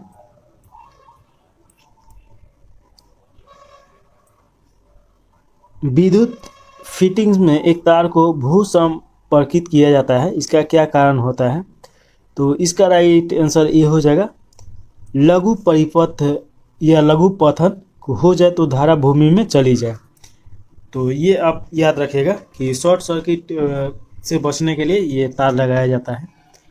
अगला क्वेश्चन है विभवांतर का मात्रक होता है, तो विभवांतर का मात्रक क्या होता है ये पूछा जा रहा है। तो इसका राइट आंसर हो जाएगा 153 का वोल्ट होता है, तो ऑप्शन नंबर बी सही है। एक आदर्श वोल्ट मीटर का प्रतिरोध होता है, तो आदर्श वोल्ट मीटर का प्रतिरोध क्या होगा? अनंत होगा इसका प्रतिरोध, तो ऑप्शन नंबर डी सही है 154 का। इसके बाद देखिए कि प्रतिरोध का मात्रक है, प्रतिरोध का मात्रक क्या है? तो इसका राइट आंसर हो जाएगा 155 का डी हो जाएगा, ओम हो जाएगा। तो ये तो जानते ही हैं। घरों में लगे पंखे बल्ब आदि लगे होते हैं, तो ये किस श्रेणी का अगर आता है ये क्वेश्चन है। तो ये समानांतर श्रेणी का होता है, तो ऑप्शन नंबर सी सही है। 56 के बाद 57 नंबर क्वेश्चन है किसी चालक के सिरों के बीच विभवांतर उसमें बहने वाली धारा के समानुपाती होता है। यह नियम है, ये किसका नियम है ये पूछा जा रहा है। तो इसका राइट आंसर आपका डी हो जाएगा। ये ओम का नियम है, तो ओम के द्वारा ये नियम दिया गया था। 158 नंबर क्वेश्चन है कि प्रतिरोध का एसआई मात्रक होता है, तो ये तो जानते ही हैं कि ओम प्रतिरोध का एसआई मात्रक होता है, तो ओम मीटर हो जाएगा यहाँ पे। अगला क्वेश्चन है 159 नंबर, यदि 3 ओम और 6 ओम के प्रतिरोध समानांतर क्रम में जोड़े जाएं तो संपूर्ण प्रतिरोध होगा। तो कितना प्रतिरोध हो जाएगा? तो ये पूछा जा रहा है। तो ये 2 ओम हो जाएगा, तो ऑप्शन नंबर सी सही है। 160 नंबर क्वेश्चन पूछा जा रहा है एक शुष्क सेल में कौन सी ऊर्जा पाया जाता है? तो देखिए कि शुष्क सेल मतलब क्या हो जाएगा कि जैसे टॉर्च का जो बैटरी होता है वो भी शुष्क सेल के अंतर्गत आता है, जो सूखा हुआ हो। तो इसका राइट आंसर हो जाएगा रसायन होता है उसमें, और वह रासायनिक ये क्या हो जाता है ऊर्जा में बदलता है। तो रसायन ऊर्जा को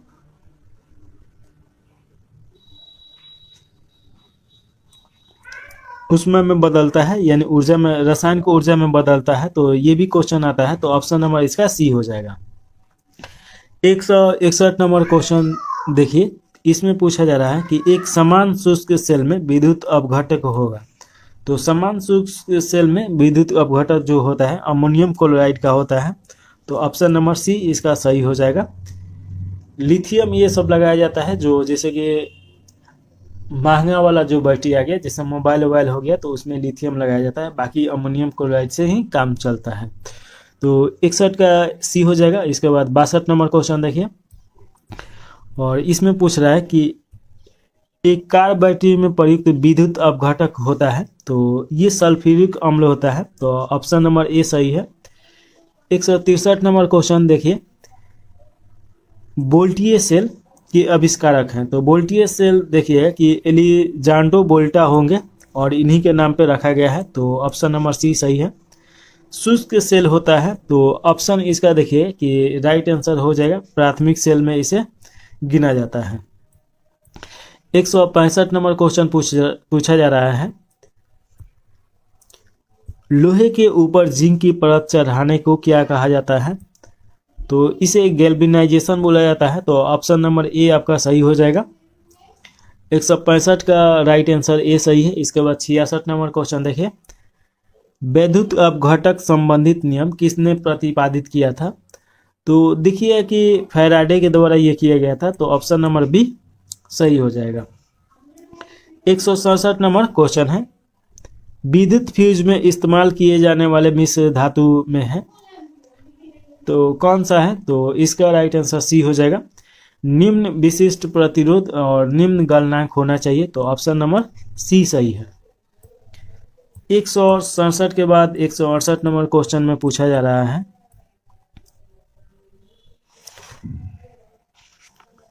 आमतौर पर सुरक्षा फ्यूज लगाने के लिए प्रयोग होने वाली तार किस पदार्थ की बनी होती है?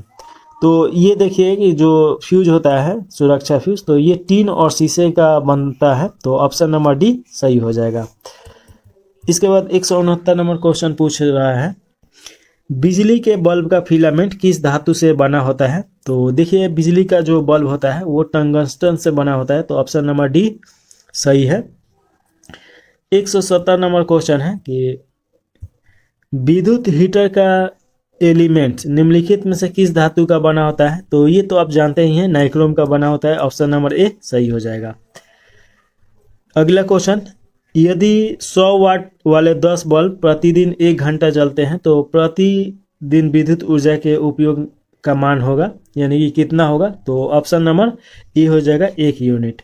तो यानी 1 यूनिट जलाइए तो 100 वाट वाले 10 बल्ब 1 घंटा आप जला सकते हैं, और 1 बल्ब होगा तो 10 घंटा जला सकते हैं, तो ये तो आसान है, तो ऑप्शन नंबर ए सही है। अगला क्वेश्चन है, त्वरित चालक का आविष्कारक कौन है?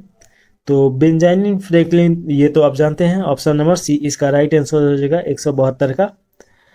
172 के बाद 173 नंबर क्वेश्चन देखिए, निम्न में से कौन विद्युत चुंबकीय है? तो विद्युत चुंबकीय इसमें से कौन सा है? तो इसका राइट आंसर सी हो जाएगा। जो क्रोमियम है ये विद्युत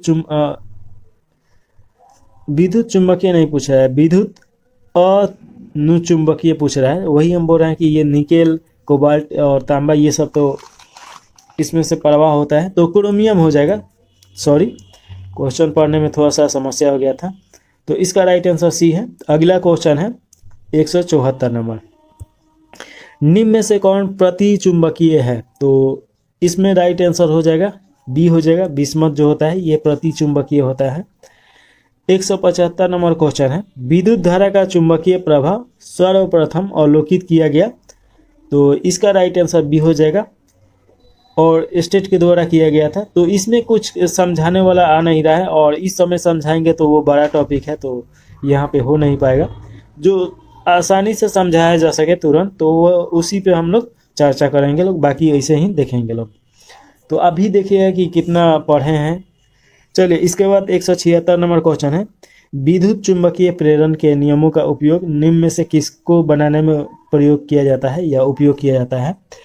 तो ये देखिए कि जनित बनाने में, यानी जनरेटर, तो इसका उपयोग किया जाता है, तो ऑप्शन नंबर डी हो जाएगा इसका सही। इसके बाद 177 नंबर क्वेश्चन है, विद्युत मोटर निम्न सिद्धांत के अनुसार कार्य करता है, तो विद्युत मोटर जो होता है फैराडे के नियम के द्वारा ये काम करता है, तो ऑप्शन नंबर ए सही है। अगले का क्वेश्चन है 178 नंबर पूछा जा रहा है कि ट्रांसफार्मर क्या है? तो अभी कुछ देरी पहले इसके बारे में हम लोग समझे भी थे, तो इसका राइट आंसर बी हो जाएगा। ये एसी वोल्टेज को घटाने और बढ़ाने में प्रयुक्त किया जाता है, तो ऑप्शन नंबर ए सही है। लेंज का नियम निम्नलिखित में से किसके लिए आवश्यक है? तो लेंज का नियम जो देखिएगा कि ऊर्जा संरक्षण के नियम के लिए है, तो ऑप्शन नंबर ए सही हो जाएगा। इसके बाद 180 नंबर क्वेश्चन है, परमाणु के नाभिक में होते हैं, तो ये अब देखिए कि परमाणु के नाभिक में प्रोटॉन और न्यूट्रॉन होता है। अगर परमाणु का कभी मान पूछ दिए और प्रोटॉन, न्यूट्रॉन और इलेक्ट्रॉन का मान दिया गया है, तो इन दोनों को जोड़ दीजिएगा तो परमाणु के नाभिक का मान निकल जाएगा, तो ऑप्शन नंबर ए सही है। चलिए, इसके बाद 181 नंबर क्वेश्चन है, न्यूट्रॉन की खोज की गई थी, तो न्यूट्रॉन की खोज कौन किया था ये पूछा है, तो ऑप्शन नंबर ए सही है, चैडविक के द्वारा किया गया था, तो राइट आंसर सी हो जाएगा। 181 के बाद 182 नंबर क्वेश्चन है, परमाणु क्रमांक कहते हैं, तो परमाणु क्रमांक किसे बोला जाता है? तो ऑप्शन नंबर बी सही हो जाएगा। नाभिक में उपस्थित प्रोटॉनों की संख्या को परमाणु का क्रमांक बोला जाता है। तो ये आपको याद रखना है। चलिए इसके बाद अगला क्वेश्चन है, जिस तत्व के परमाणु में 2 प्रोटॉन 2 न्यूट्रॉन और 2 इलेक्ट्रॉन हो उस तत्व का द्रव्यमान संख्या कितना हो जाएगा? तो इसका राइट आंसर बी हो जाएगा। इन दोनों को जोड़ देना है, प्रोटॉन और न्यूट्रॉन को, तो ऐसे ही निकल जाएगा इसका द्रव्यमान संख्या। तो ऑप्शन नंबर बी सही है। नाभिक का आकार होता है, तो देखिए नाभिक का जो आकार होता है 10⁻⁻15 होता है, तो ये याद रखिएगा। तो ऑप्शन नंबर डी इस सही हो जाएगा, नाभिक का आकार। चलिए अगला क्वेश्चन है 184 के बाद 185 नंबर, और इसमें पूछा जा रहा है कि पॉजिट्रॉन की खोज किसने की थी? तो इसका राइट आंसर हो जाएगा एंडरसन हो जाएगा। तो ऑप्शन नंबर डी सही है। इसके बाद 186 नंबर क्वेश्चन पूछा जा रहा है कि हाइड्रोजन परमाणु के न्यूक्लियस में प्रोटॉनों की संख्या ज्ञात करें। तो इसका राइट आंसर हो जाएगा 1 हो जाएगा, यानी ऑप्शन नंबर बी सही है, इसमें 1 होता है। अगला 187 नंबर क्वेश्चन है, इलेक्ट्रॉन की खोज किसने किया था? तो जे थॉमसन के द्वारा इलेक्ट्रॉन की खोज किया गया था। तो इसका राइट आंसर ए हो जाएगा 187 के बाद। 188 नंबर क्वेश्चन पूछा जा रहा है, इलेक्ट्रॉन वहन करता है। तो इलेक्ट्रॉन जो होता है 1 यूनिट ऋण आवेश वहन करता है। तो ऑप्शन नंबर ए सही है। 189 नंबर क्वेश्चन देखिए, ऐसे परमाणु जिनके परमाणु क्रमांक समान परंतु परमाणु द्रव्यमान भिन्न भिन्न होते हैं क्या कहलाते हैं? तो ऐसे जो परमाणु होते हैं इन्हें हम समस्थानिक बोला जाता है। तो ऑप्शन नंबर बी सही है। 190 नंबर क्वेश्चन पूछा जा रहा है कि समस्थानिक गुण पाए जाते हैं। तो ये देखिए कि ये तत्व में पाया जाता है। 191 नंबर क्वेश्चन है, एक भारी नाभिक के 2 हल्के नाभिक में टूटने की प्रक्रिया को क्या बोलते हैं? तो इसे नाभिकीय विखंडन के नाम से जाना जाता है। और जब 2 नाभिक मिलकर एक नाभिक बनेगा तो उसे नाभिकीय संलयन के नाम से जाना जाता है। चलिए अगला क्वेश्चन है 192 नंबर, 2 हल्के नाभिक मिलकर भारी नाभिक का निर्माण करते हैं, तो इस प्रक्रिया को क्या बोला जाता है? तो ये नाभिकीय संलयन हो जाता है, अभी हम बताए थे। ऑप्शन नंबर बी सही है। इसके बाद 193 नंबर क्वेश्चन है कि परमाणु बम यानी एटम बम का सिद्धांत है, तो ये नाभिकीय विखंडन पे काम करता है। तो ऑप्शन नंबर इसका बी सही हो जाएगा। और जो हाइड्रोजन बम होता है वो नाभिकीय संलयन पे काम करता है, तो ये भी आपको याद रखना है। चलिए अगला जो क्वेश्चन है 194 नंबर क्वेश्चन पूछा जा रहा है, और इसमें पूछा जा रहा है कि रेडियो सक्रियता पदार्थ उत्सर्जित करता है। तो जो रेडियो सक्रियता पदार्थ रहता है अल्फा बीटा गामा तीनों किरणें उत्सर्जित करता है। इस प्रकार राइट आंसर डी हो जाएगा। 195 नंबर क्वेश्चन है, कोबाल्ट 16 आमतौर पर विकिरण चिकित्सा में प्रयुक्त होता है क्योंकि यह उत्सर्जित करता है। तो ये कौन सा ये उत्सर्जित करता है? तो इसका राइट आंसर हो जाएगा आपका सी हो जाएगा, गामा किरण उत्सर्जित करता है। और अल्फा कोबाल्ट 16 के द्वारा कैंसर जैसे रोगों का या बीमारी का इसमें इलाज किया जाता है। तो ये भी आपको याद रखना है। नाभिकीय रिएक्टर में निम्नलिखित में से किस मंदक के रूप में प्रयोग किया जाता है? तो देखिए ग्रेफाइट जो होता है ये कार्बन का ही एक अपरूप है, इसे मंदक के रूप में उपयोग किया जाता है। तो ऑप्शन नंबर बी सही हो जाएगा। इसके बाद 197 नंबर क्वेश्चन है, परमाणु पाइल का प्रयोग कहाँ किया जाता है? तो इसका राइट आंसर बी हो जाएगा, नाभिकीय विखंडन में प्रचालक के रूप में प्रयोग किया जाता है। 197 के बाद 198 नंबर क्वेश्चन है, मैडम क्यूरी इकाई का नाम है। तो इसका राइट आंसर हो जाएगा रेडियो एक्टिविटी धर्मता हो जाएगा। 199 नंबर क्वेश्चन, नाभिकीय रिएक्टर में ऊर्जा उत्पन्न होती है। तो ऊर्जा देखिए कि जो उत्पन्न किया जाता है तो ये नियंत्रित विखंडन के द्वारा किया जाता है। तो ऑप्शन नंबर सी सही हो जाएगा। 200 क्वेश्चन है, नाभिकीय रिएक्टर में भारी जल यानी D2O का प्रयोग किस रूप में प्रयोग किया जाता है? तो इसका राइट आंसर ए हो जाएगा, मंदक के रूप में प्रयोग किया जाता है। तो ऑप्शन नंबर ए सही है। तो इस प्रकार 200 क्वेश्चन यहाँ पे हो गया। चलिए इसके बाद अगला क्वेश्चन है 201।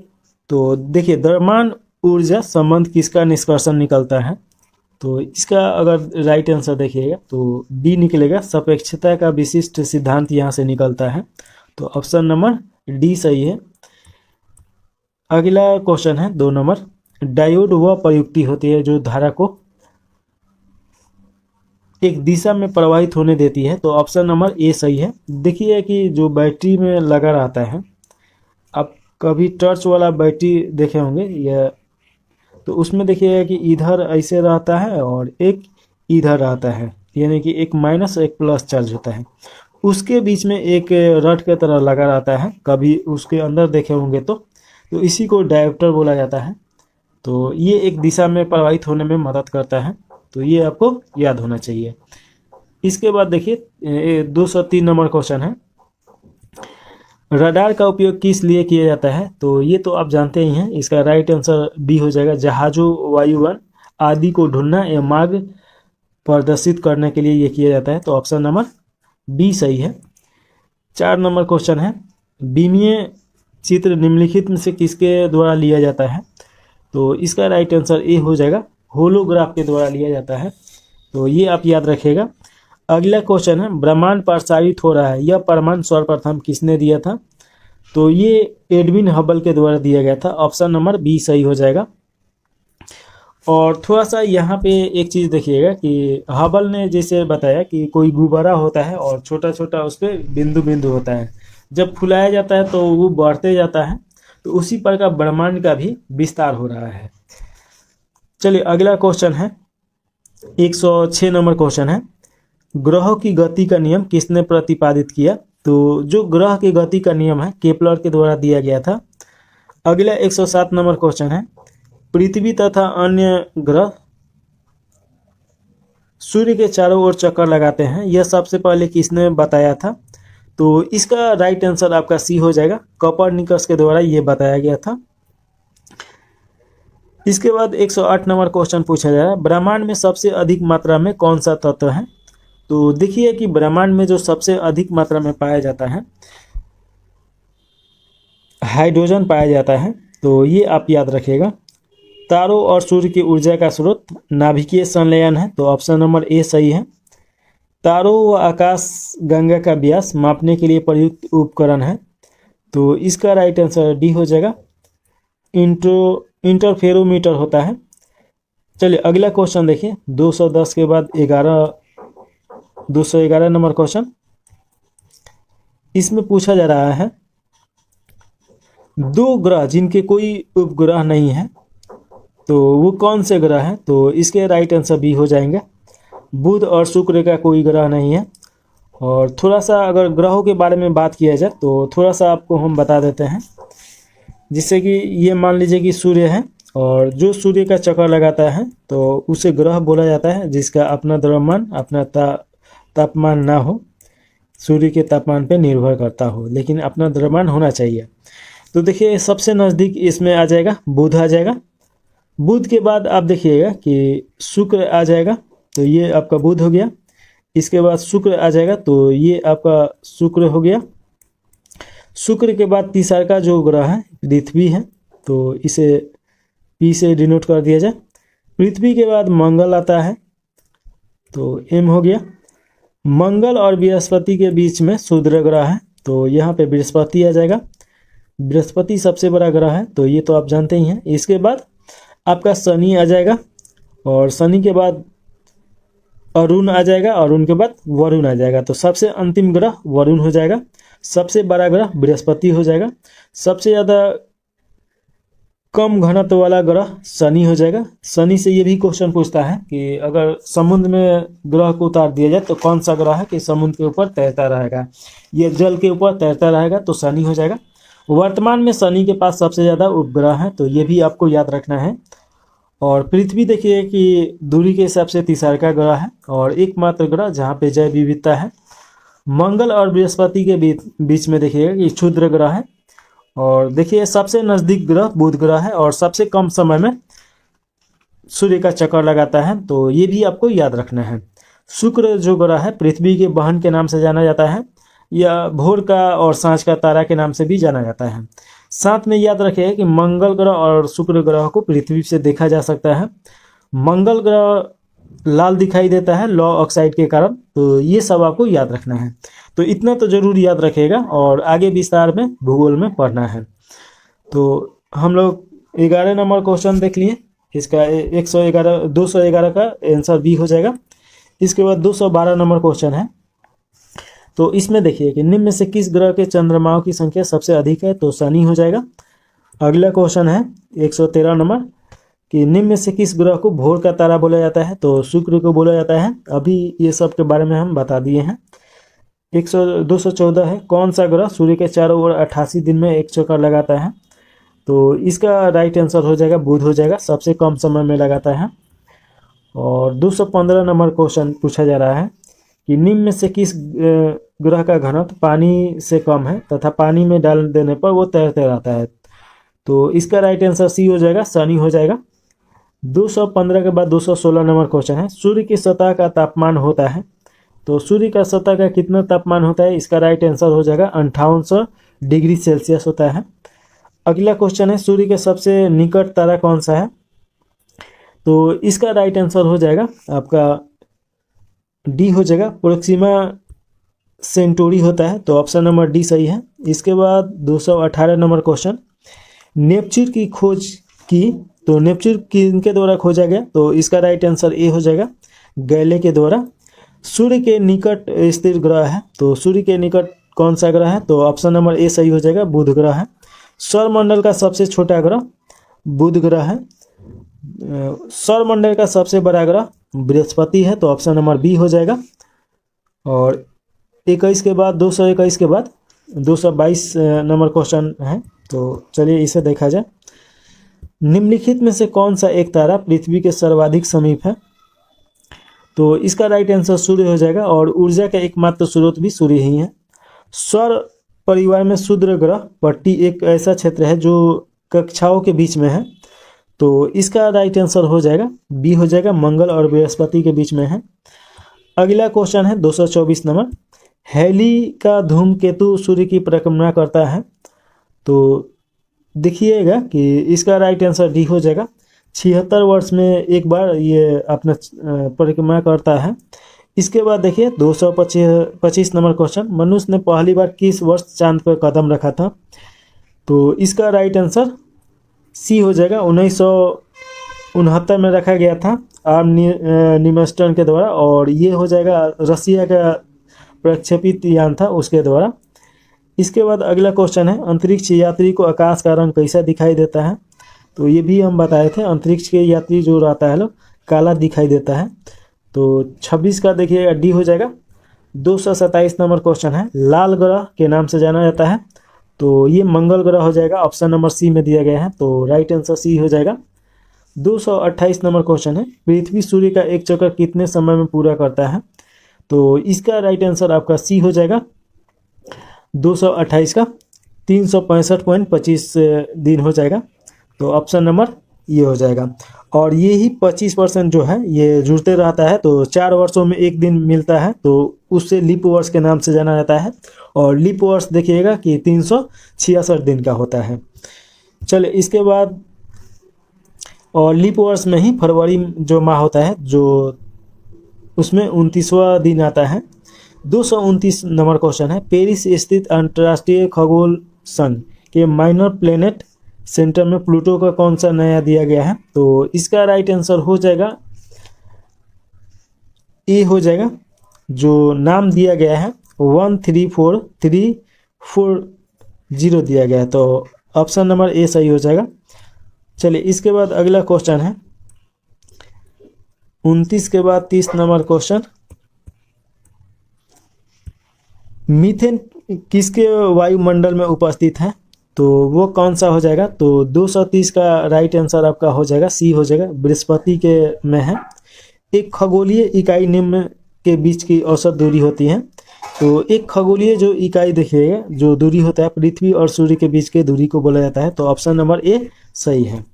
अगला क्वेश्चन है 232 ब्लैक होल के सिद्धांत को प्रतिपादित किया था, तो एस चंद्रशेखर ने प्रतिपादित किया था और इसके लिए उन्हें नोबेल प्राइज भी मिल चुका है।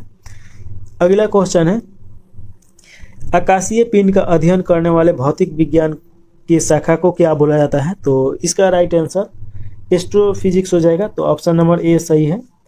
कॉस्मिक किरणें की खोज किसने किया था? तो इसका राइट आंसर बी हो जाएगा, विक्टर हेस्ट के द्वारा किया गया था। अगला क्वेश्चन है 235 नंबर, रडार के आविष्कारक थे? तो इसका राइट आंसर डी हो जाएगा, रॉबर्ट वाटसन। गुरुत्वाकर्षण नियमों के आविष्कारक कौन है? तो इसके राइट आंसर हो जाएगा बी, न्यूटन के द्वारा। अगला क्वेश्चन है 237 नंबर, नोबेल पुरस्कार अल्फ्रेड नोबेल के नाम पर शुरू किया गया था, जिन्होंने खोज की थी। तो इनके द्वारा खोजा गया था डायनामाइट के। तो राइट आंसर डी हो जाएगा।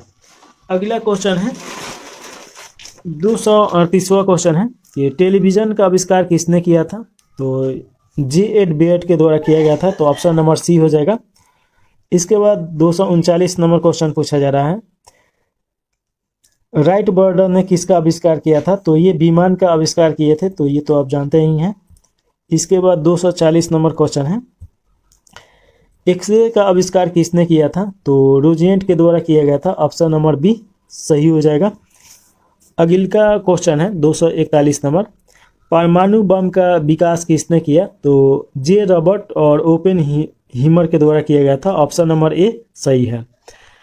241 के बाद 242 नंबर क्वेश्चन है, प्रक्षेपात का विकास किसने किया? तो इसका राइट आंसर ए हो जाएगा, वर्नर वन ब्रॉन के द्वारा किया गया था। 243 नंबर क्वेश्चन है, हाइड्रोजन बम किसने विकसित किया? तो इसका राइट आंसर हो जाएगा बी हो जाएगा, एडवर्ड टेलर के द्वारा किया गया था। अगला क्वेश्चन है, इलेक्ट्रॉन सूक्ष्मदर्शी का आविष्कार किसने किया था? तो इसका राइट आंसर ए हो जाएगा, नील और रुस्का के द्वारा किया गया था। अगला क्वेश्चन है 245, स्कूटर के आविष्कारक हैं? तो स्कूटर के आविष्कारक ब्रॉड शॉ हैं। चलिए 246वां नंबर क्वेश्चन है, सापेक्षित आर्द्रता नापी जाती है? तो ये देखिएगा कि हाइग्रोमीटर में मापा जाता है। तो ऑप्शन नंबर बी सही हो जाएगा। लेक्टोमीटर में दूध की शुद्धता मापा जाता है और हाइड्रोमीटर में देखिएगा कि ये घनत्व मापा जाता है। 247 नंबर क्वेश्चन है, निम्न में से किसका उपयोग ऊंचाई मापने के लिए किया जाता है? तो इसका राइट आंसर सी हो जाएगा, अल्टीमीटर इसे बोला जाता है। और बैरोमीटर तो जानते ही हैं, वायु दाब, तो ये तो आपको पता ही है। इसके बाद 248 नंबर क्वेश्चन है, सूर्य की किरणों की तीव्रता मापने वाले उपकरण को क्या बोला जाता है? तो इसका राइट आंसर हो जाएगा सी हो जाएगा, एक्टिनोमीटर हो जाएगा। वह उपकरण कौन सा है जिसे समुद्रों की गहराई को मापने के लिए ध्वनि तरंग का उपयोग किया जाता है? तो इसका राइट आंसर हो जाएगा बी हो जाएगा, सोनार का उपयोग किया जाता है। अगला क्वेश्चन है, थर्मोस्टेट का प्रयोग किया जाता है? तो ये किस लिए प्रयोग किया जाता है?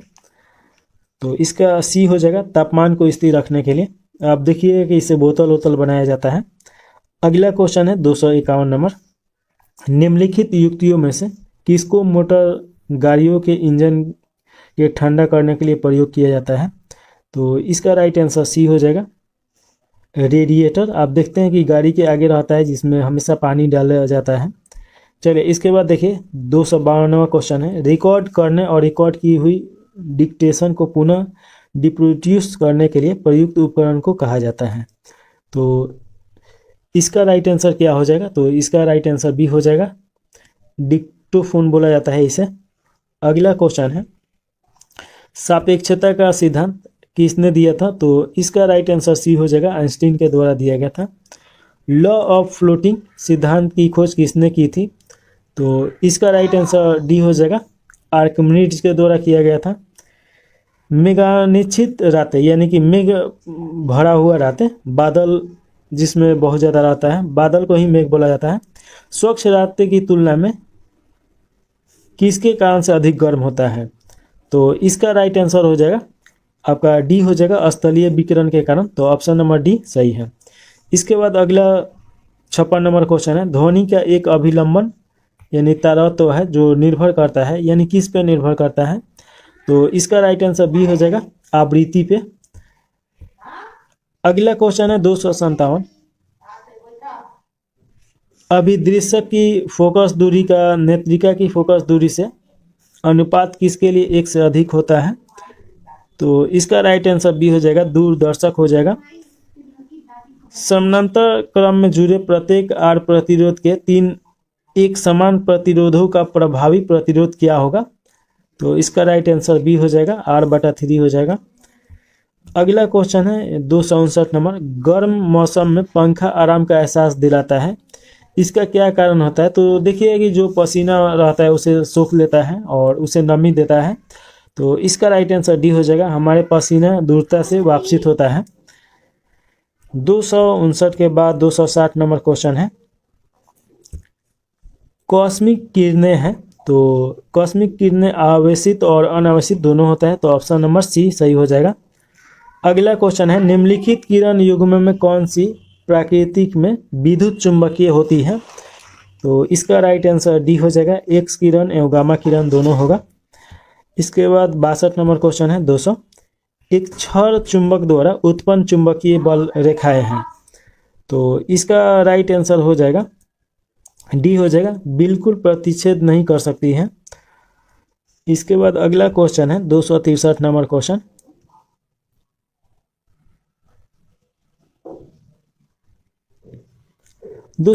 में पूछा जा रहा है, एक चालक तार का विशिष्ट प्रतिरोध किन पर निर्भर करता है? तो इसका राइट आंसर सी हो जाएगा, केवल तार के पदार्थ पर, लेकिन न तो तार की लंबाई पर और न ही तार के अनुप्रस्थ परिच्छेद पर। तो इसका राइट आंसर 63 सही है। इसके बाद अगला क्वेश्चन है, जब एक किरण उत्पन्न होती है तो क्या होता है? तो इसका राइट आंसर सी हो जाएगा, लक्ष्य ताप स्थिर रहता है। अगला क्वेश्चन देखिए 265 नंबर क्वेश्चन है, निम्नलिखित कथनों में से कौन सा एक कथन सही नहीं है? तो इसमें गलत कथन चुनना है। तो इसका देखिए कि मुक्त निलंबनीय चुंबक के अक्ष से जाते एक ऊर्ध्वाधर तल को चुंबकीय यमुनोत्तर कहते हैं, ये तो सही है। पृथ्वी के घूर्णन अक्ष से जाते ऊर्ध्वाधर तल को भौतिकी यमुनोत्तर बोला जाता है, ये भी सही है। जिस मात्रा में चुंबकीय क्षेत्र एक माध्यम का वेधन करता है वह माध्यम की अपेक्षित परागम कहलाती है, ये भी सही है। तो इसका मतलब कि डी सही गलत हो जाएगा और यही राइट आंसर हो जाएगा, तो इसे पढ़ने का कोई औचित्य नहीं बनता है, तो ऑप्शन नंबर डी सही है। इसके बाद देखिए 266वां नंबर क्वेश्चन, एक अवतल दर्पण की वक्रता केंद्र पर रखे वस्तु का प्रतिबिंब कहाँ बनेगा? तो इसका राइट आंसर सही हो जाएगा, वक्रता के केंद्र पर बनता है। अगला क्वेश्चन है, एक समतल दर्पण की वक्रता त्रिज्या क्या है? तो इसका राइट आंसर बी हो जाएगा, अनंत होता है, इसका कोई अंत नहीं होता है। अगला क्वेश्चन है, जल से भरे एक बीकर में एक सिक्का ऊपर उठा प्रतीत होता है, यह परिघटना किस गुण के कारण होता है? तो इसका राइट आंसर हो जाएगा, प्रकाश का अपवर्तन होता है, तो ऑप्शन नंबर इसका बी सही हो जाएगा।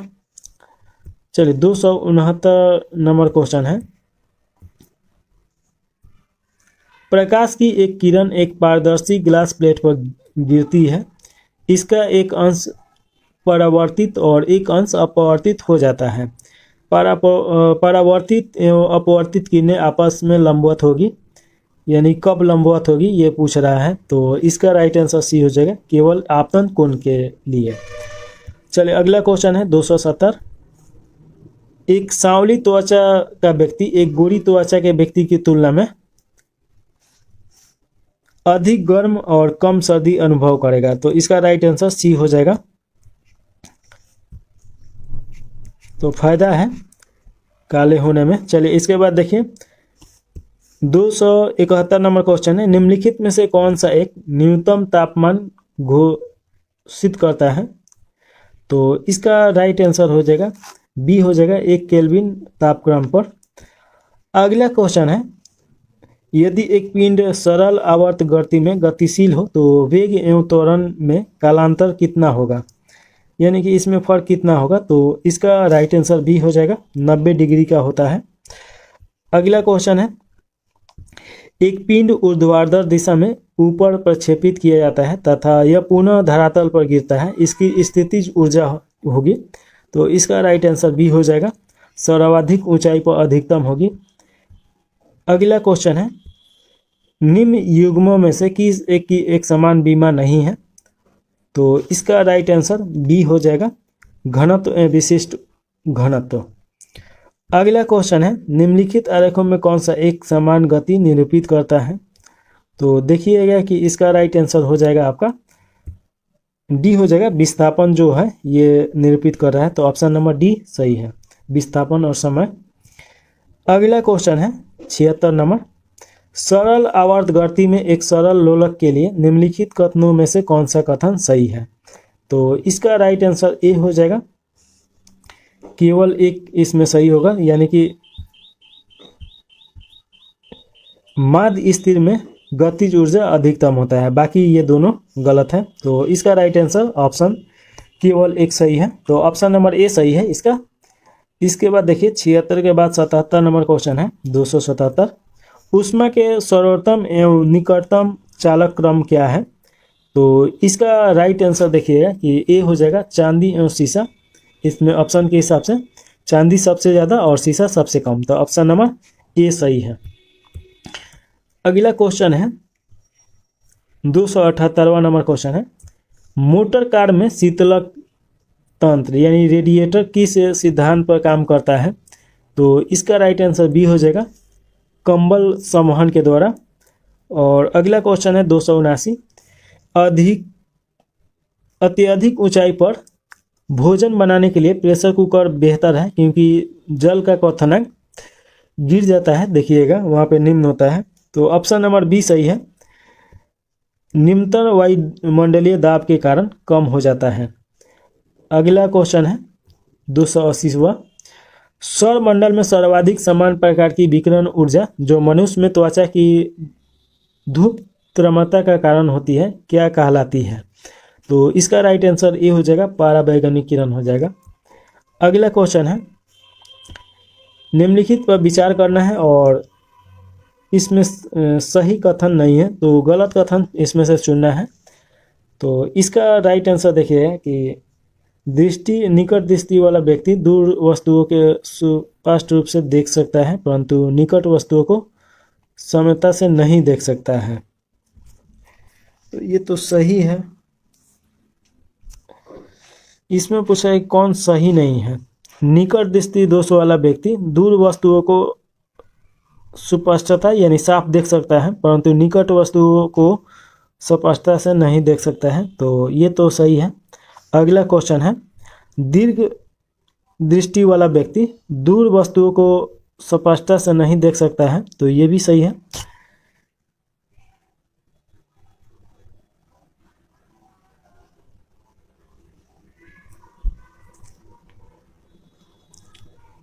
दीर्घ दृष्टि वाला व्यक्ति दूरस्थ वस्तुओं को स्पष्टता से नहीं देख सकता है, दीर्घ दृष्टि वाला दूर वस्तुओं को स्पष्ट रूप से देख सकता है, तो ये तो गलत है। निकट दृष्टि वाला दूरस्थ वस्तुओं को देख सकता है, परंतु निकट वस्तुओं को स्पष्टता से नहीं देख सकता है। निकट वस्तुओं को ये देख सकता है, ये भी गलत है। जरा दृष्टि दृश्यता वाला व्यक्ति निकटतम वस्तुओं का बिना संशोधित चश्मे के देख सकता है, ऐसा नहीं है। इसमें दोनों गड़बड़ रहता है, निकट और दूर। तो इसमें देखिए कि एक चश्मा में उत्तल और लेंस और अवतल लेंस दोनों लगाया जाता है, तो इस प्रकार तीनों गलत है। तो इसका राइट आंसर ए हो जाएगा 281 का। इसके बाद देखिए 282 नंबर क्वेश्चन है। इसमें पूछा जा रहा है कि निम्नलिखित कथनों पर विचार कीजिए और इसमें सही आंसर चुनना है। साफ आसमान दृश्य प्रकाश के नीले तरंगदैर्घ्य के अल्पविकर्ण के कारण नीला दिखाई देता है, ऐसा नहीं है, ये गलत हो जाएगा। धूल कण के कारण नीला दिखाई देता है। वायुमंडल में प्रकाश का रक्त भाग नीले प्रकाश की अपेक्षा अधिक प्रकरण करता है, ये भी गलत है। वायुमंडल की अनुपस्थिति में प्रकाश का प्रकरण नहीं होगा और आकाश कृष्ण दिखाई देगा, ये एकदम सही है। तो ऑप्शन नंबर केवल 3 है, तो ऑप्शन नंबर सी इसका राइट आंसर हो जाएगा। अगला क्वेश्चन है 283 नंबर, जब किसी शेविंग ब्रश को पानी से निकाला जाता है तब उसके बाल आपस में किस कारण चिपक जाते हैं?